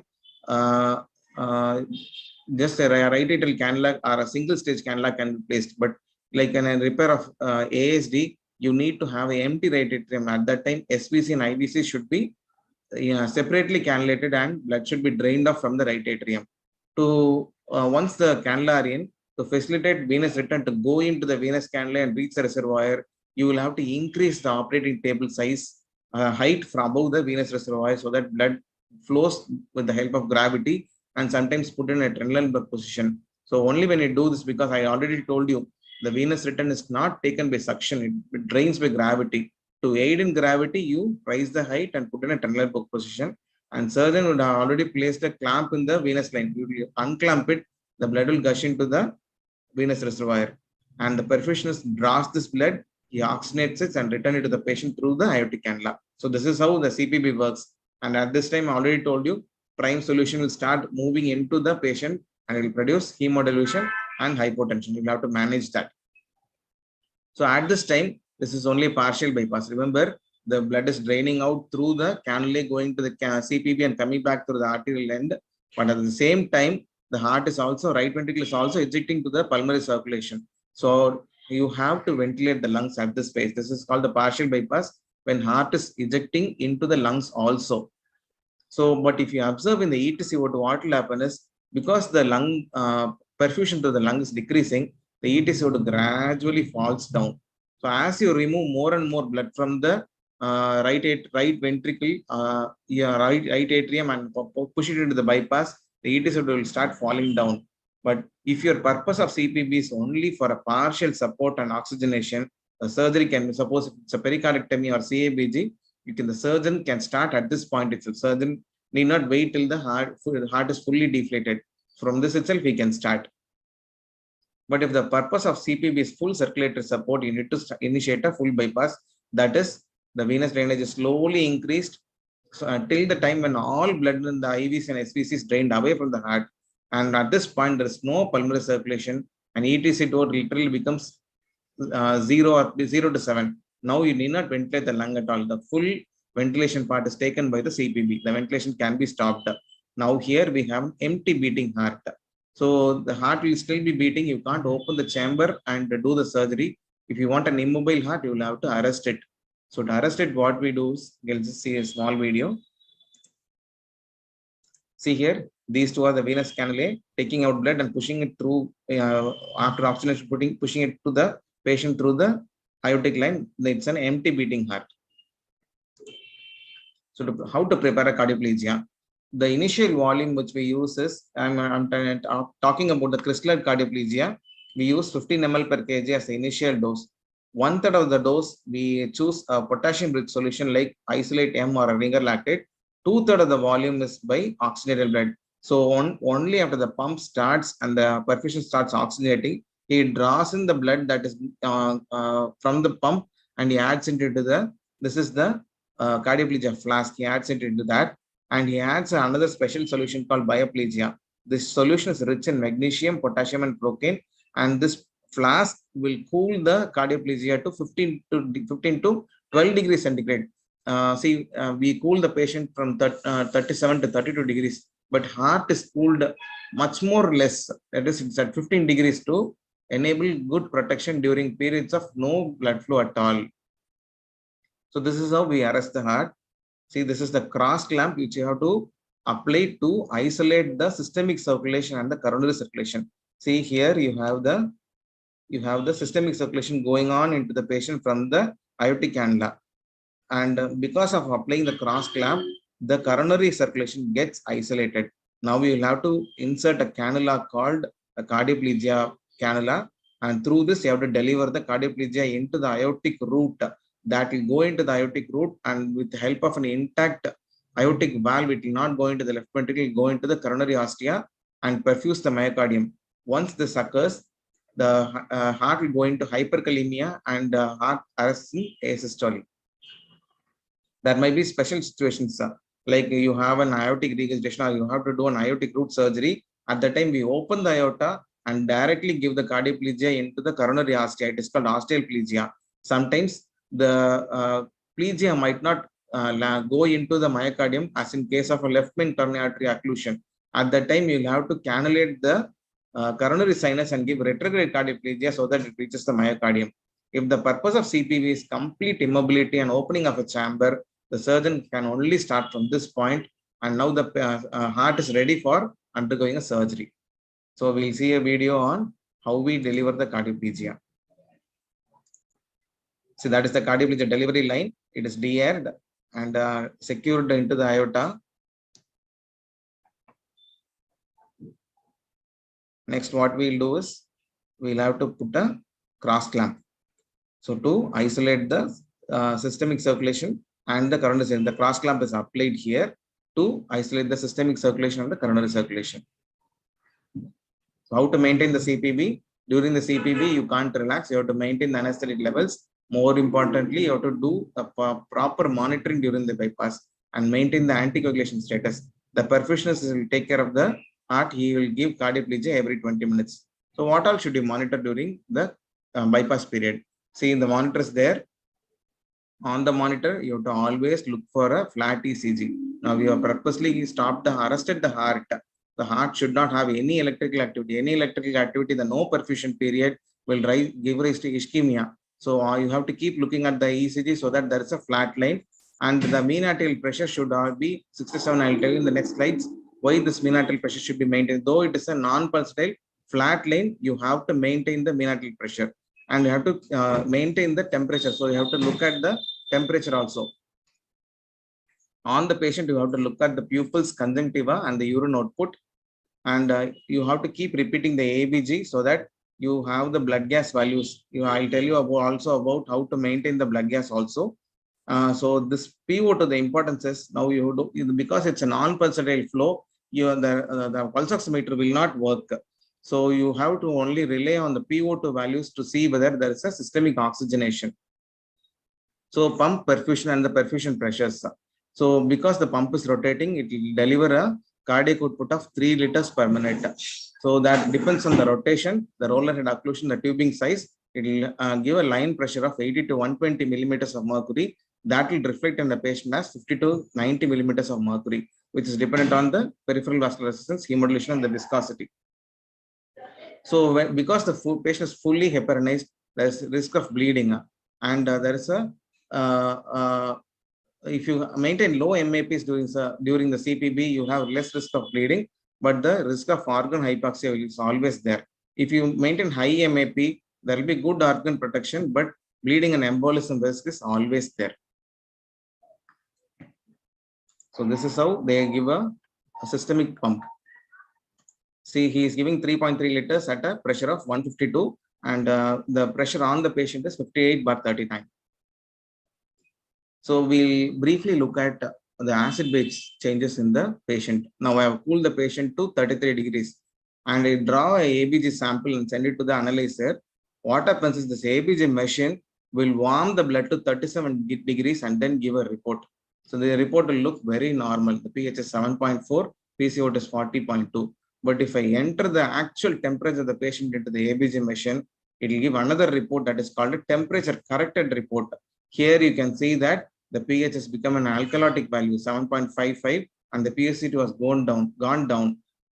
This value is the actual value which is in the patient. The patient is in a state of respiratory alkalosis. So what to do? If there is a respiratory alkalosis, there may be decrease in oxygen delivery, and because of the hypocarbia, there will be cerebral ischemia also. In the previous days, what they did was they always corrected this ABG after correcting the carbon dioxide. So they added carbon dioxide to the circuit and always maintained a pH of 7.4. This was called pH stat management. But once you give carbon dioxide into the circuit, what will happen is there will be cerebral vasodilation, there will be cerebral edema and embolization risk. So now what we have done is we are accepting this ABG value which is uncorrected, and that is called an alpha stat management. So pre-weaning preparation, once the surgeon is about to finish surgery, the first thing he will do is he will tell the perfusionist to start rewarming. And in this phase, what you will have to do is you have to do an ABG, correct the ABG and electrolytes. Additional dose of, because the patient is in the rewarming phase, the hypothermia itself would have acted as an anesthetic. But now during rewarming, the patient will have a light plane of anesthesia, and you will have to add opiates and hypnotics to the patient. And the inotropic agent is also stopped. So this is the Ramnaugh-Roisky's famous CVP mnemonic during the pre-weaning phase. So we'll see an outline of how to wean the patient. So rewarming, next is de-airing.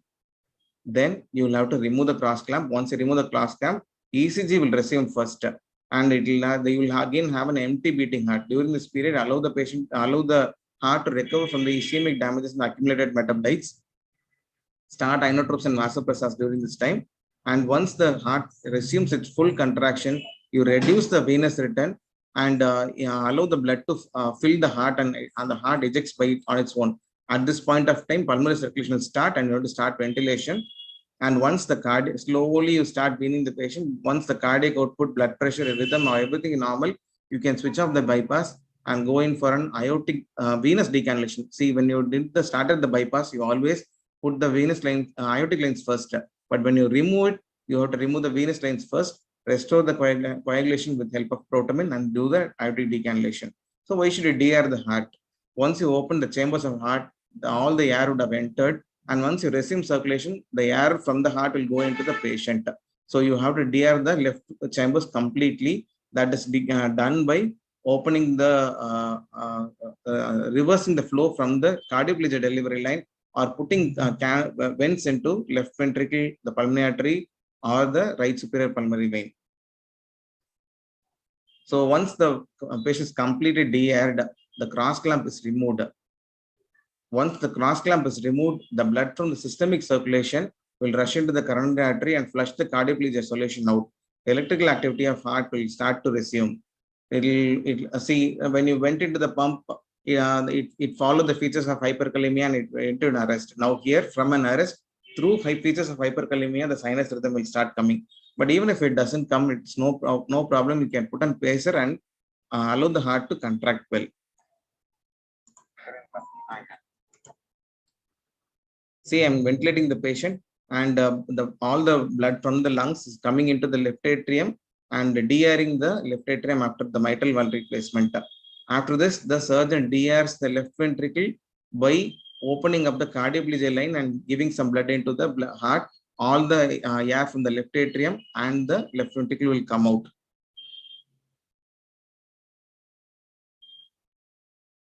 So it's the left atrium is completely de-aired. He has closed the chamber. He is de-airing the left ventricle also. Now the patient is ready to be cross clamp removed. After the cross clamp is removed, it will become an empty beating heart. Wait for some time, let it beat and regain its original contractility with the help of inotropes.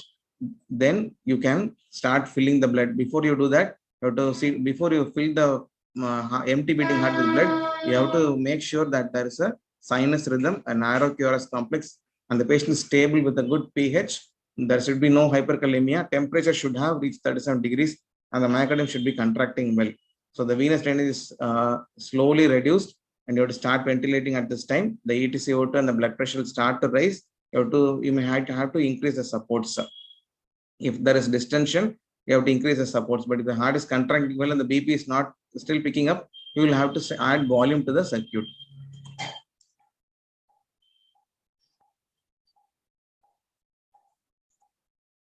See here, the perfusionist clamps the venous line, and he slowly reduces the venous reservoir volume, and at the same time, he also reduces the forward flow from the pump. So to resume anticoagulation, after the surgeon decannulates the SVC, once the bypass is off, he'll remove the SVC cannula.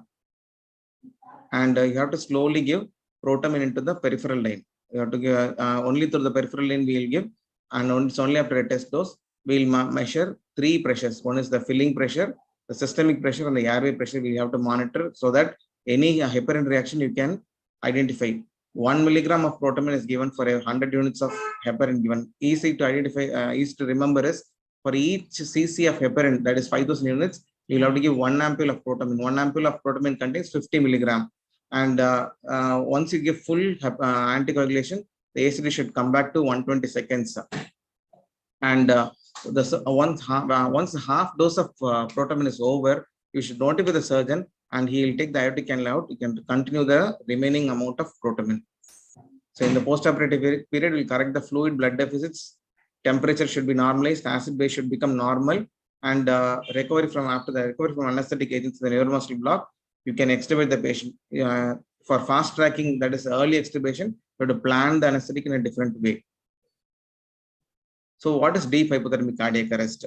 Sometimes you will need procedures which are done on very small neonates for long periods, or an IVC or AV malformation, where you will completely need bloodless field.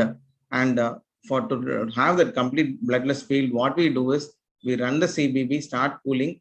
By around 32 to 30 degrees, the heart stops by itself. Continue cooling up to 20 degrees. See, deep hypothermic level is 20 degrees. Continue cooling. By the time ECG flattens, it means that the brain is also completely protected. You stop the bypass and then you start the surgery. So there is no circulation in the body at all. This is called a deep hypothermic circulatory arrest. You would have seen all the organs will be preserved by the deep hypothermia. People falling into ice caves, they become preserved in a similar way for a short period of time, that is up to 60 minutes. In this very deep hypothermia, you can preserve all the organs. But the only organ which needs maintenance is the brain. So how to neuroprotect? That is done by head cooling, pharmacological agents like thiopental and magnesium. You can also do a selective cerebral perfusion through either the innominate artery or retrogradely through the IJV. Give oxygenated, you keep giving oxygenated blood into the brain. And the neuro monitoring is always a must when you go for a DHCA, especially the electrical monitors. And we have to follow a pH strategy here. That is adding carbon dioxide to the circuit and maintaining pH at 7.4 to ensure that there is maximum cerebral vascular dilatation. Coming to pediatric CPB, there are only 3 differences.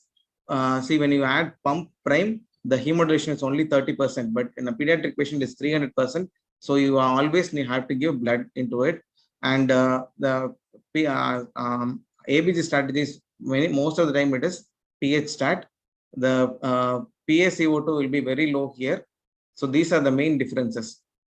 CABG, there's a block in the coronary artery. You have to bypass that and give a distal perfusion. You can do it by 3 methods. Either you can go for a full CPB with an arrested heart, or a partial CBB and produce a fibrillatory arrest or a beating heart.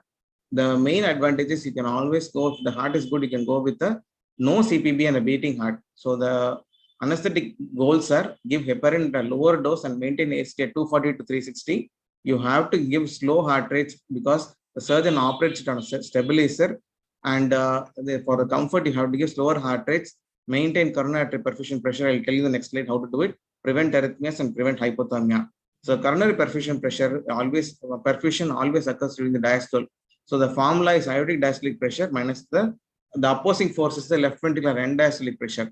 So maintain good SVR so that the aortic diastolic pressure is high, and good inotropy so that the left ventricular end diastolic pressure is very low. This can be achieved with the help of a noradrenaline infusion. And unconventional types of bypass. The first is a left atrium femoral artery bypass. You can draw blood from the left atrium. Here, this is the left atrium. Draw blood from it after oxygenation from the lungs, and through a small circulation, you can give it into the femoral artery. So this type of surgeries this type of method can be used in thoracoabdominal aortic repair. Femoral bypass commonly used in ECMO. Blood is taken out of the femoral vein, oxygenated and pumped back from the CPB and returned to the femoral artery. It's called arteriovenous bypass, or the femoral vein is called venovenous bypass. It's commonly used in ECMO, anticipated airway loss, redo surgery at deep hypothermic cardiac arrest. can also arrest the heart even without doing a thoracotomy. See, there's a cardioplegia line going in, and there's a balloon there. Instead of crossing, the balloon occludes the aorta and delivers the cardioplegia. To summarize, first is sternotomy, heparinization, aortic cannulation, venous cannulation, partial bypass. Then he go on for a full bypass, cool the patient, give a root cannula and put the cross clamp, deliver the cardioplegia, they will arrest the heart. And once the surgery is over, you rewarm the patient, DR the patient, you remove the clamp, and the ECG and the mechanical activity resumes. Start the inotropic support, you reduce the venous return, start ventilation, and do the weaning. And once the weaning is complete, you go off bypass, do a venous decannulation, give protamine, and after protamine, you half dose of protamine, do an aortic decannulation, check for hemostasis, and you can just close the chest, shift the patient to CT-ICU, and extubate later. So I thank for a patient listening. Thank you.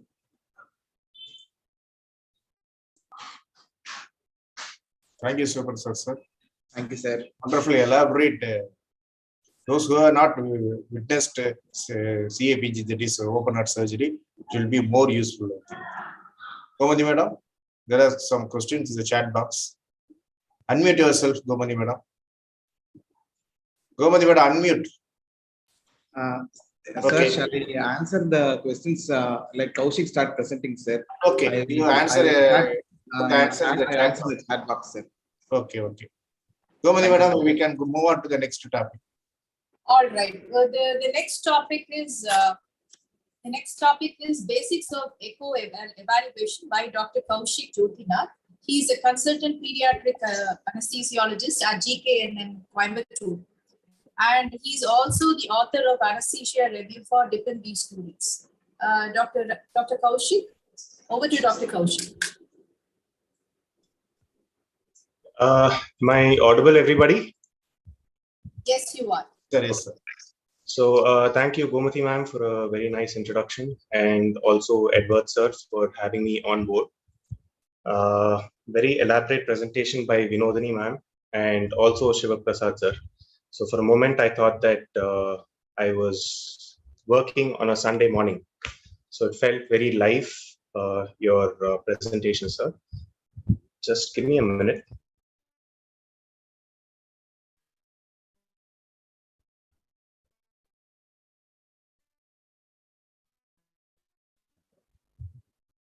Yeah. So are the slides with?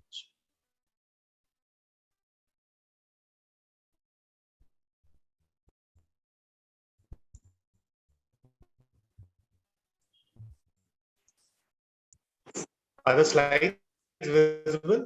So your audio is breaking. Your audio is breaking. Video is also hang up. Your video also hangs.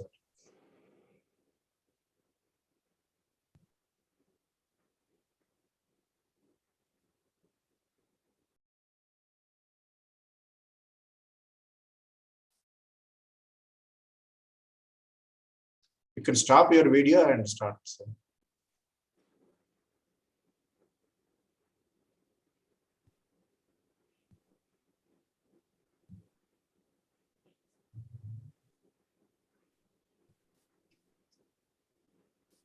Now you can share your slides, sir.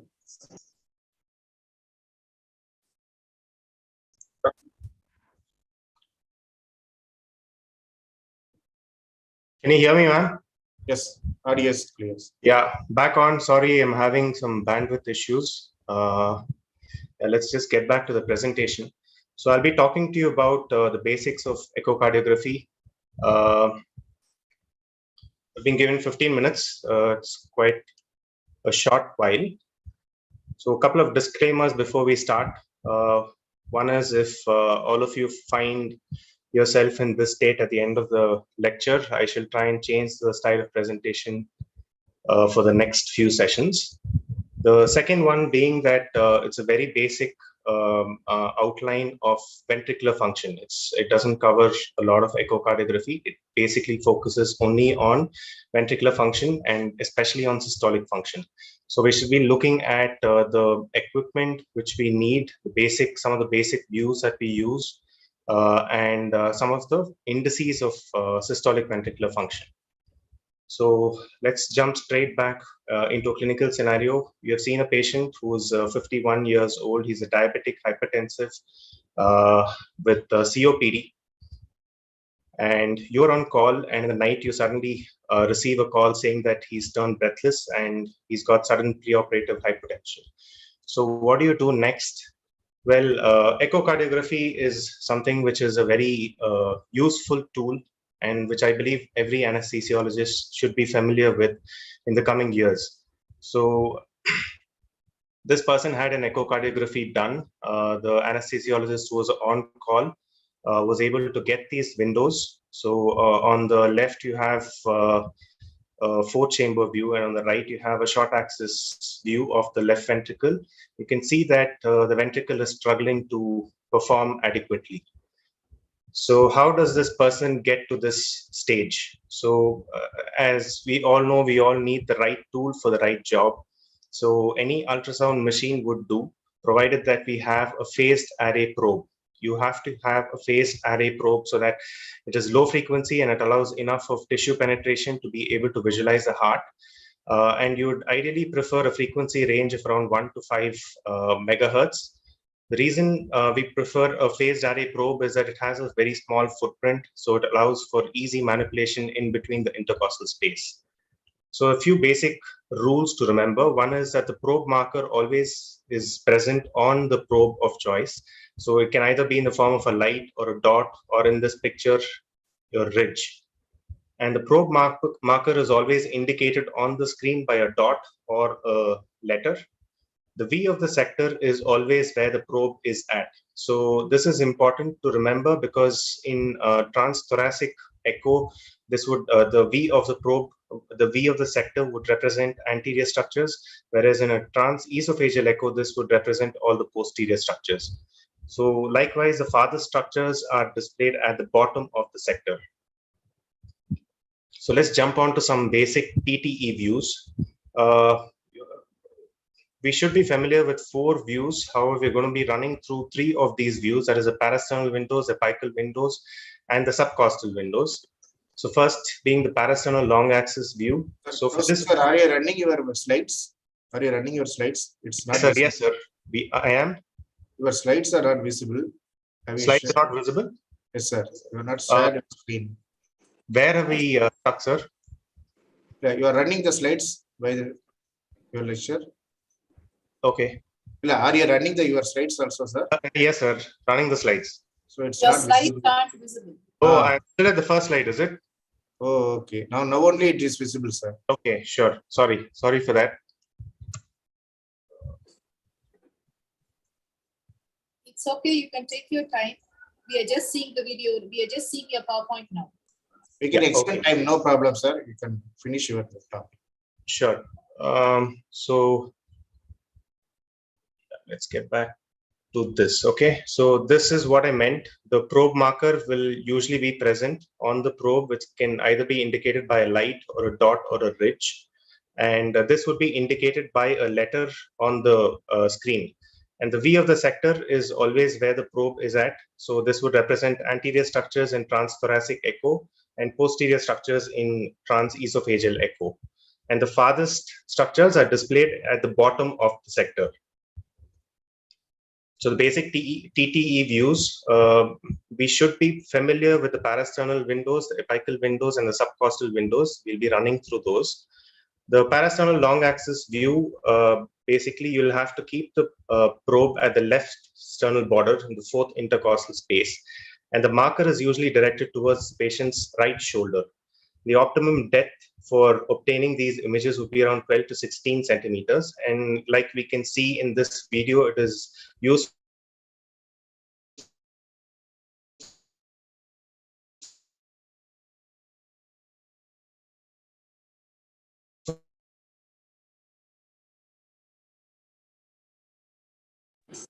to evaluate the RV outflow tract device. So it is usually pointing towards the left patient's left shoulder. Optimal depth for obtaining this window would be around 12 to 16 centimeters. And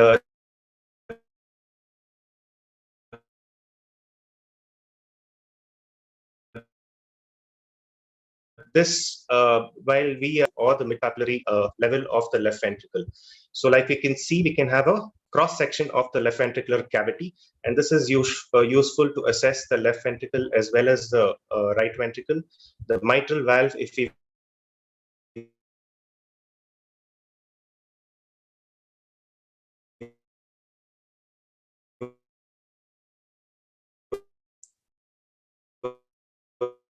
to point the probe position when it comes to the parasternal long axis view when it's pointing towards the patient's right shoulder, and the parasternal short axis view where it's pointing towards the patient's left shoulder.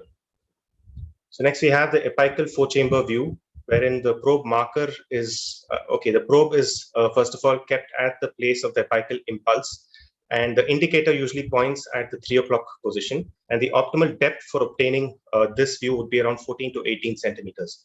And like we can see a nice four-chamber view wherein you're able to see the left atrium, left ventricle, right atrium, and right ventricle, the tricuspid and the mitral valve in between. Next, we have the subcostal view, that is a four-chamber view. Again, the probe is placed below the xiphoid process, and the marker is kept towards the left shoulder. Ideally, it is usually at around 3 o'clock position. The optimal depth for obtaining this view would be around 16 to 24 centimeters, and we can see here that the four-chamber view again pops up. However, we have the liver shadow, which is seen on the left of the screen. Useful in evaluating the left atrium, left ventricle, the right atrium, and the right ventricle, as well as the mitral and tricuspid valve in between. And we have the subcostal IVC view, wherein it is placed at the same position, that is in the subxiphoid level, and the probe marker is rotated 90 degrees so that it's pointing at around 12 o'clock position. And we can see that the IVC gradually enters into the right atrium. This is usually useful to assess the volume status. So for this patient, we shall be jumping on into evaluation of the ventricular function. So first would be qualitative function. And of course, it requires quite a bit of time for us, quite a bit of experience to calibrate the eyeball before we'd be able to call it as a good LV function, a mild LV dysfunction, or a severe LV dysfunction. So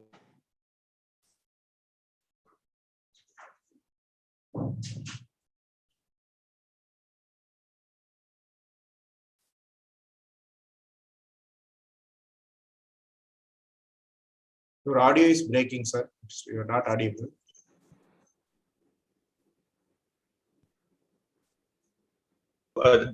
Here we have it easy because we have 3 slides for, three.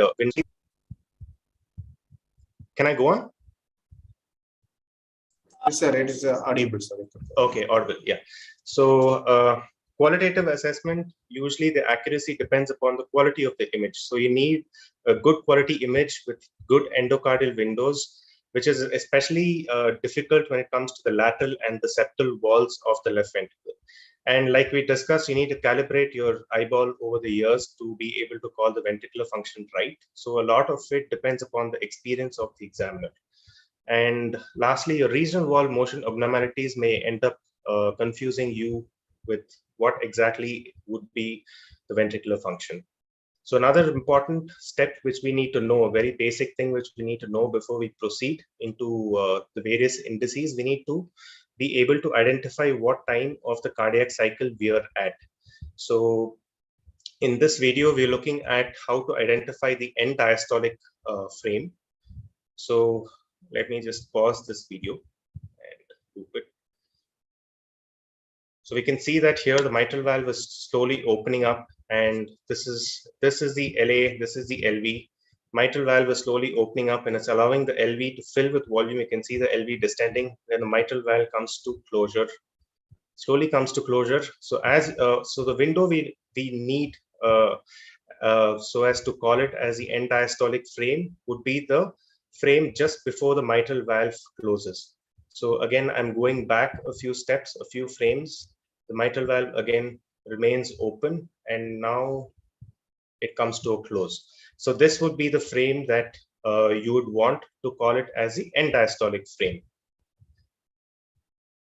So the next would be your end systolic frame, that is playing on the right of your screen. Let's again toggle to the first So you have a full heart, the mitral valve is closed. Now I'm starting to run the loop.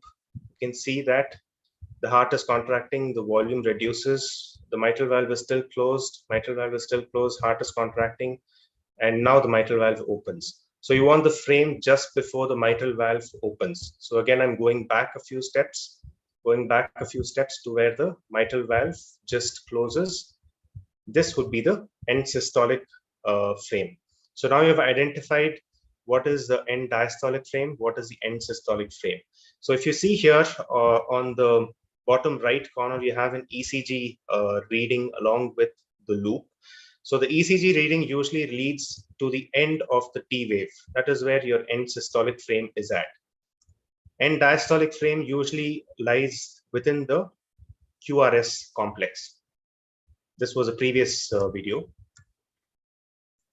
So another basic thing we need to understand would be the M mode echocardiography. What exactly is M mode echocardiography? M mode is basically, to be understood, this mode basically defines with the motion of structures which is within your sector. So to understand this, you must understand that we talk about M mode. It is actually a point which is going somewhere. So that is how your structures become lines on the sector. So when we choose the M mode, you see that a white line crops up, like in the bottom of the screen, you see a white line crops up, and this white line divides the entire image into a series of dots. So each of these dots are traveling somewhere over a period of time. And that is how you get these lines at the bottom of that image. So this M mode is useful in identifying fractional shortening, which is an index of ventricular function, ventricular systolic function, and also the IVC diameter, which is useful in assessing the volume status. So three basic indices that we shall deal with in today's session. One is your fractional shortening, fractional area change, and ejection fraction. And all of these we should remember is nothing but full heart minus an empty heart divided by a full heart. So that is what you're dealing with when you're talking about all of these indices of ventricular function. That is the diastolic frame minus the systolic frame divided by the diastolic frame. And depending upon what you're talking about, either the left ventricular cavity diameter or the left ventricular area or the left ventricular volume, you would either call it a fractional shortening, fractional area change, or an ejection fraction. So actually you're talking about ejection fraction in one dimension when you're mentioning fractional shortening, two dimension when you're talking about fractional area change, and three dimension when you're talking about ejection fraction. So that should form the basic of the following few slides in the lecture. So that is nothing but ventricular function is measured by saying diastolic minus systolic divided by diastolic. So first we come to your one-dimensional estimate of ventricular function, that is the fractional shortening. So here, like we discussed earlier, we're talking about the change in the LV cavity diameter. So you're using the diameter to define your ejection fraction in one dimension. So the normal value would be, abnormal value would be when it is less than 27% in females and less than 25% in males. And like you see in this picture is just one dimension, that is a change in height. So similarly, it's just a change in the LV cavity diameter. So the fractional shortening, how do we optimize this image? First of all, it is taken using your M mode. And once you choose the M mode, the white line will be dropped. And this white line is ideally placed just below the mitral valve leaflets at the caudal level. And this is placed perpendicular to the long axis of the LV cavity and can be obtained usually with two views, that is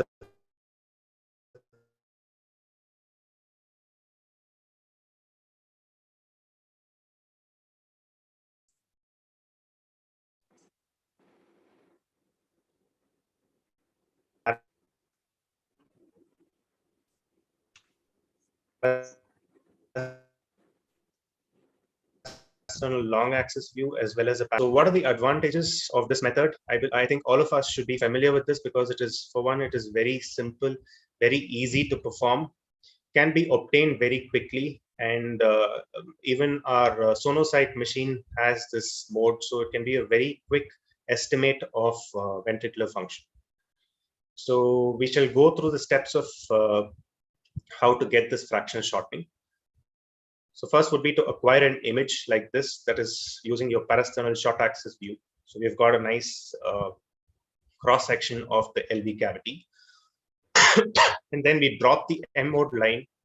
So we have the M mode, which is cutting across the LV cavity.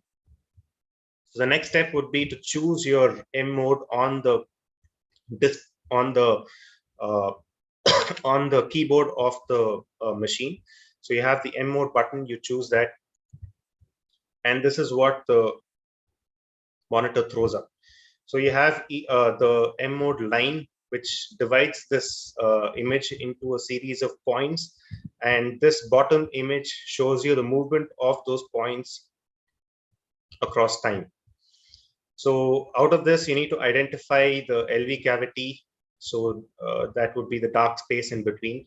And you measure that LV cavity during diastole, and you measure it during systole.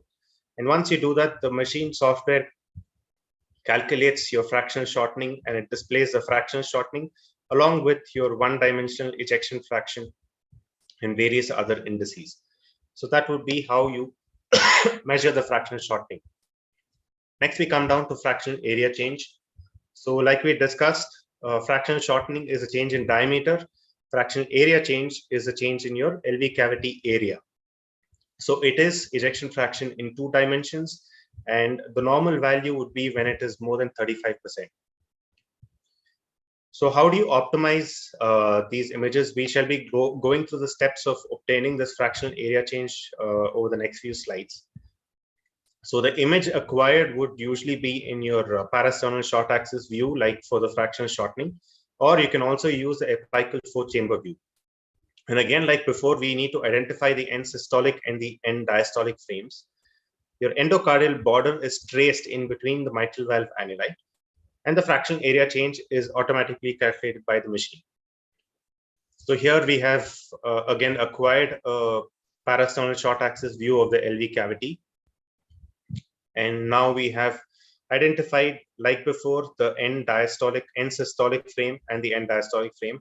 Should pardon me for the quality of the videos. I've had a merciless couple of weeks at work. So this was just recorded yesterday in theater.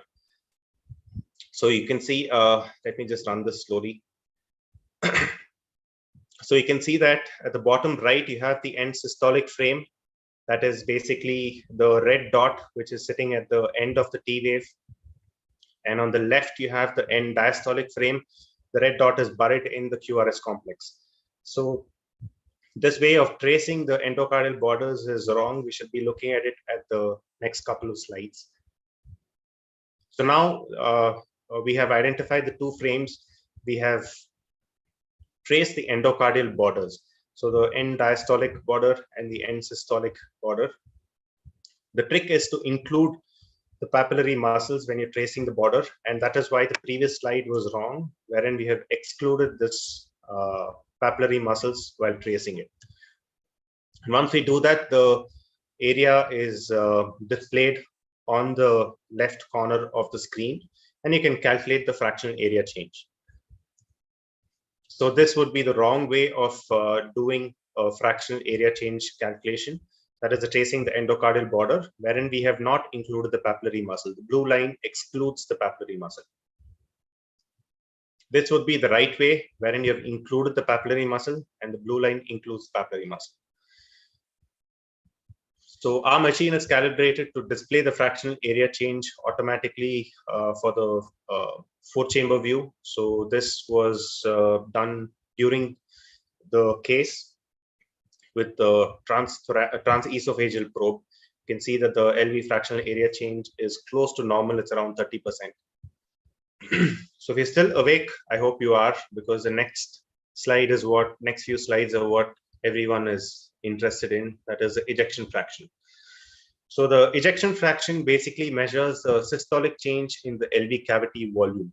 So it is nothing but all of these put together in 3 dimensions.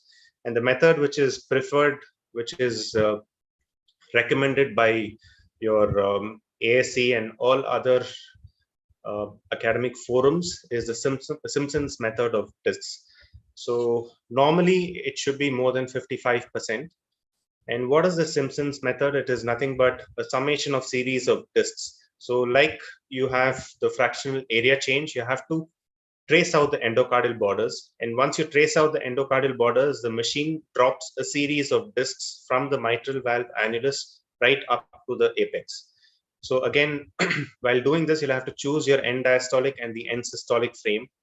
The end diastolic and end systolic endocardial borders are traced out, and then the machine sums up the discs between these borders and creates a volume. So what are the advantages? It is one of the most widely regarded indices of cardiac function.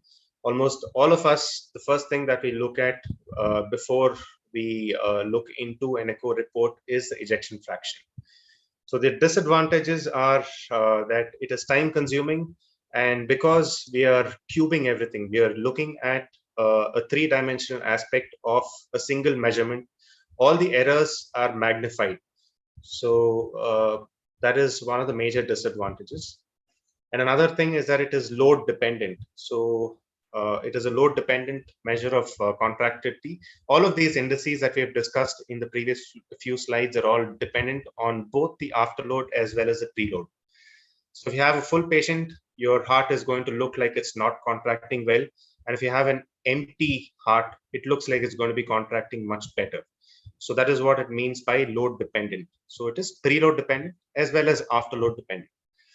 So how do you go about obtaining this ejection fraction? So first thing you need to do is to acquire an image. We have here acquired a mediastinophageal 4-chamber view of the heart, and we have the LA and the LV. And again, we need to choose the frame. So we look at the end systolic frame. That is, the red mark is at the end of the T wave, and end diastolic frame, wherein the red mark is buried within your QRS complex.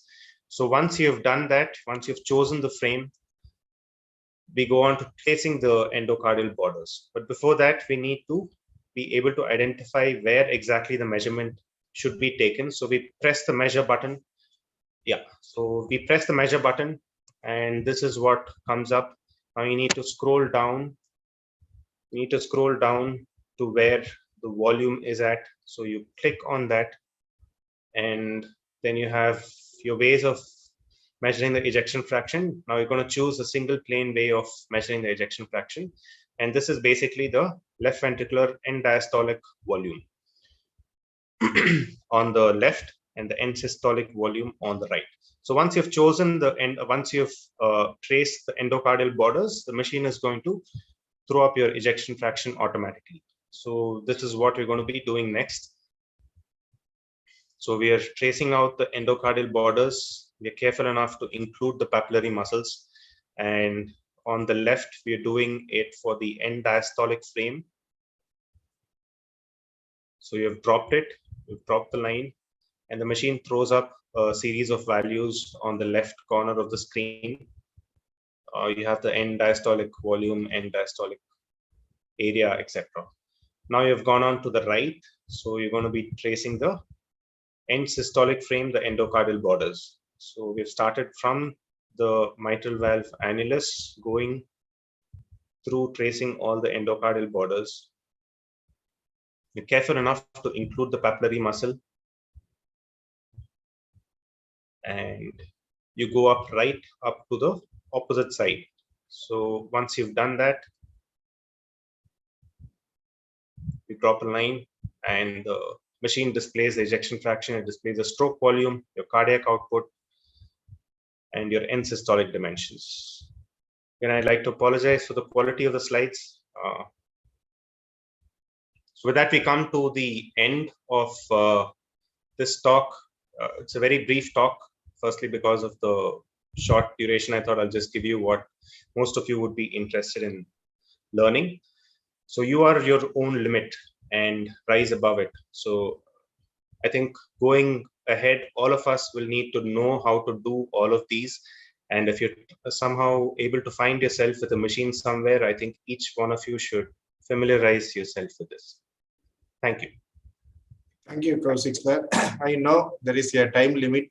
We can have a part 2 also, sir, with elaborate time. Sorry for the time limit today. We can go for a part 2 also, sir, in the future, the next month. Thank you so much for your wonderful presentation. Komati madam, you can conclude. Thank you so much, Kaushik sir. And as Edward sir said, we would also like another session where we can have a more comprehensive outlook with more time. So I think everybody will want that. Thank you so much. So can we wind up? There are no questions in the chat box. If there are, it can be answered. So we can wind up.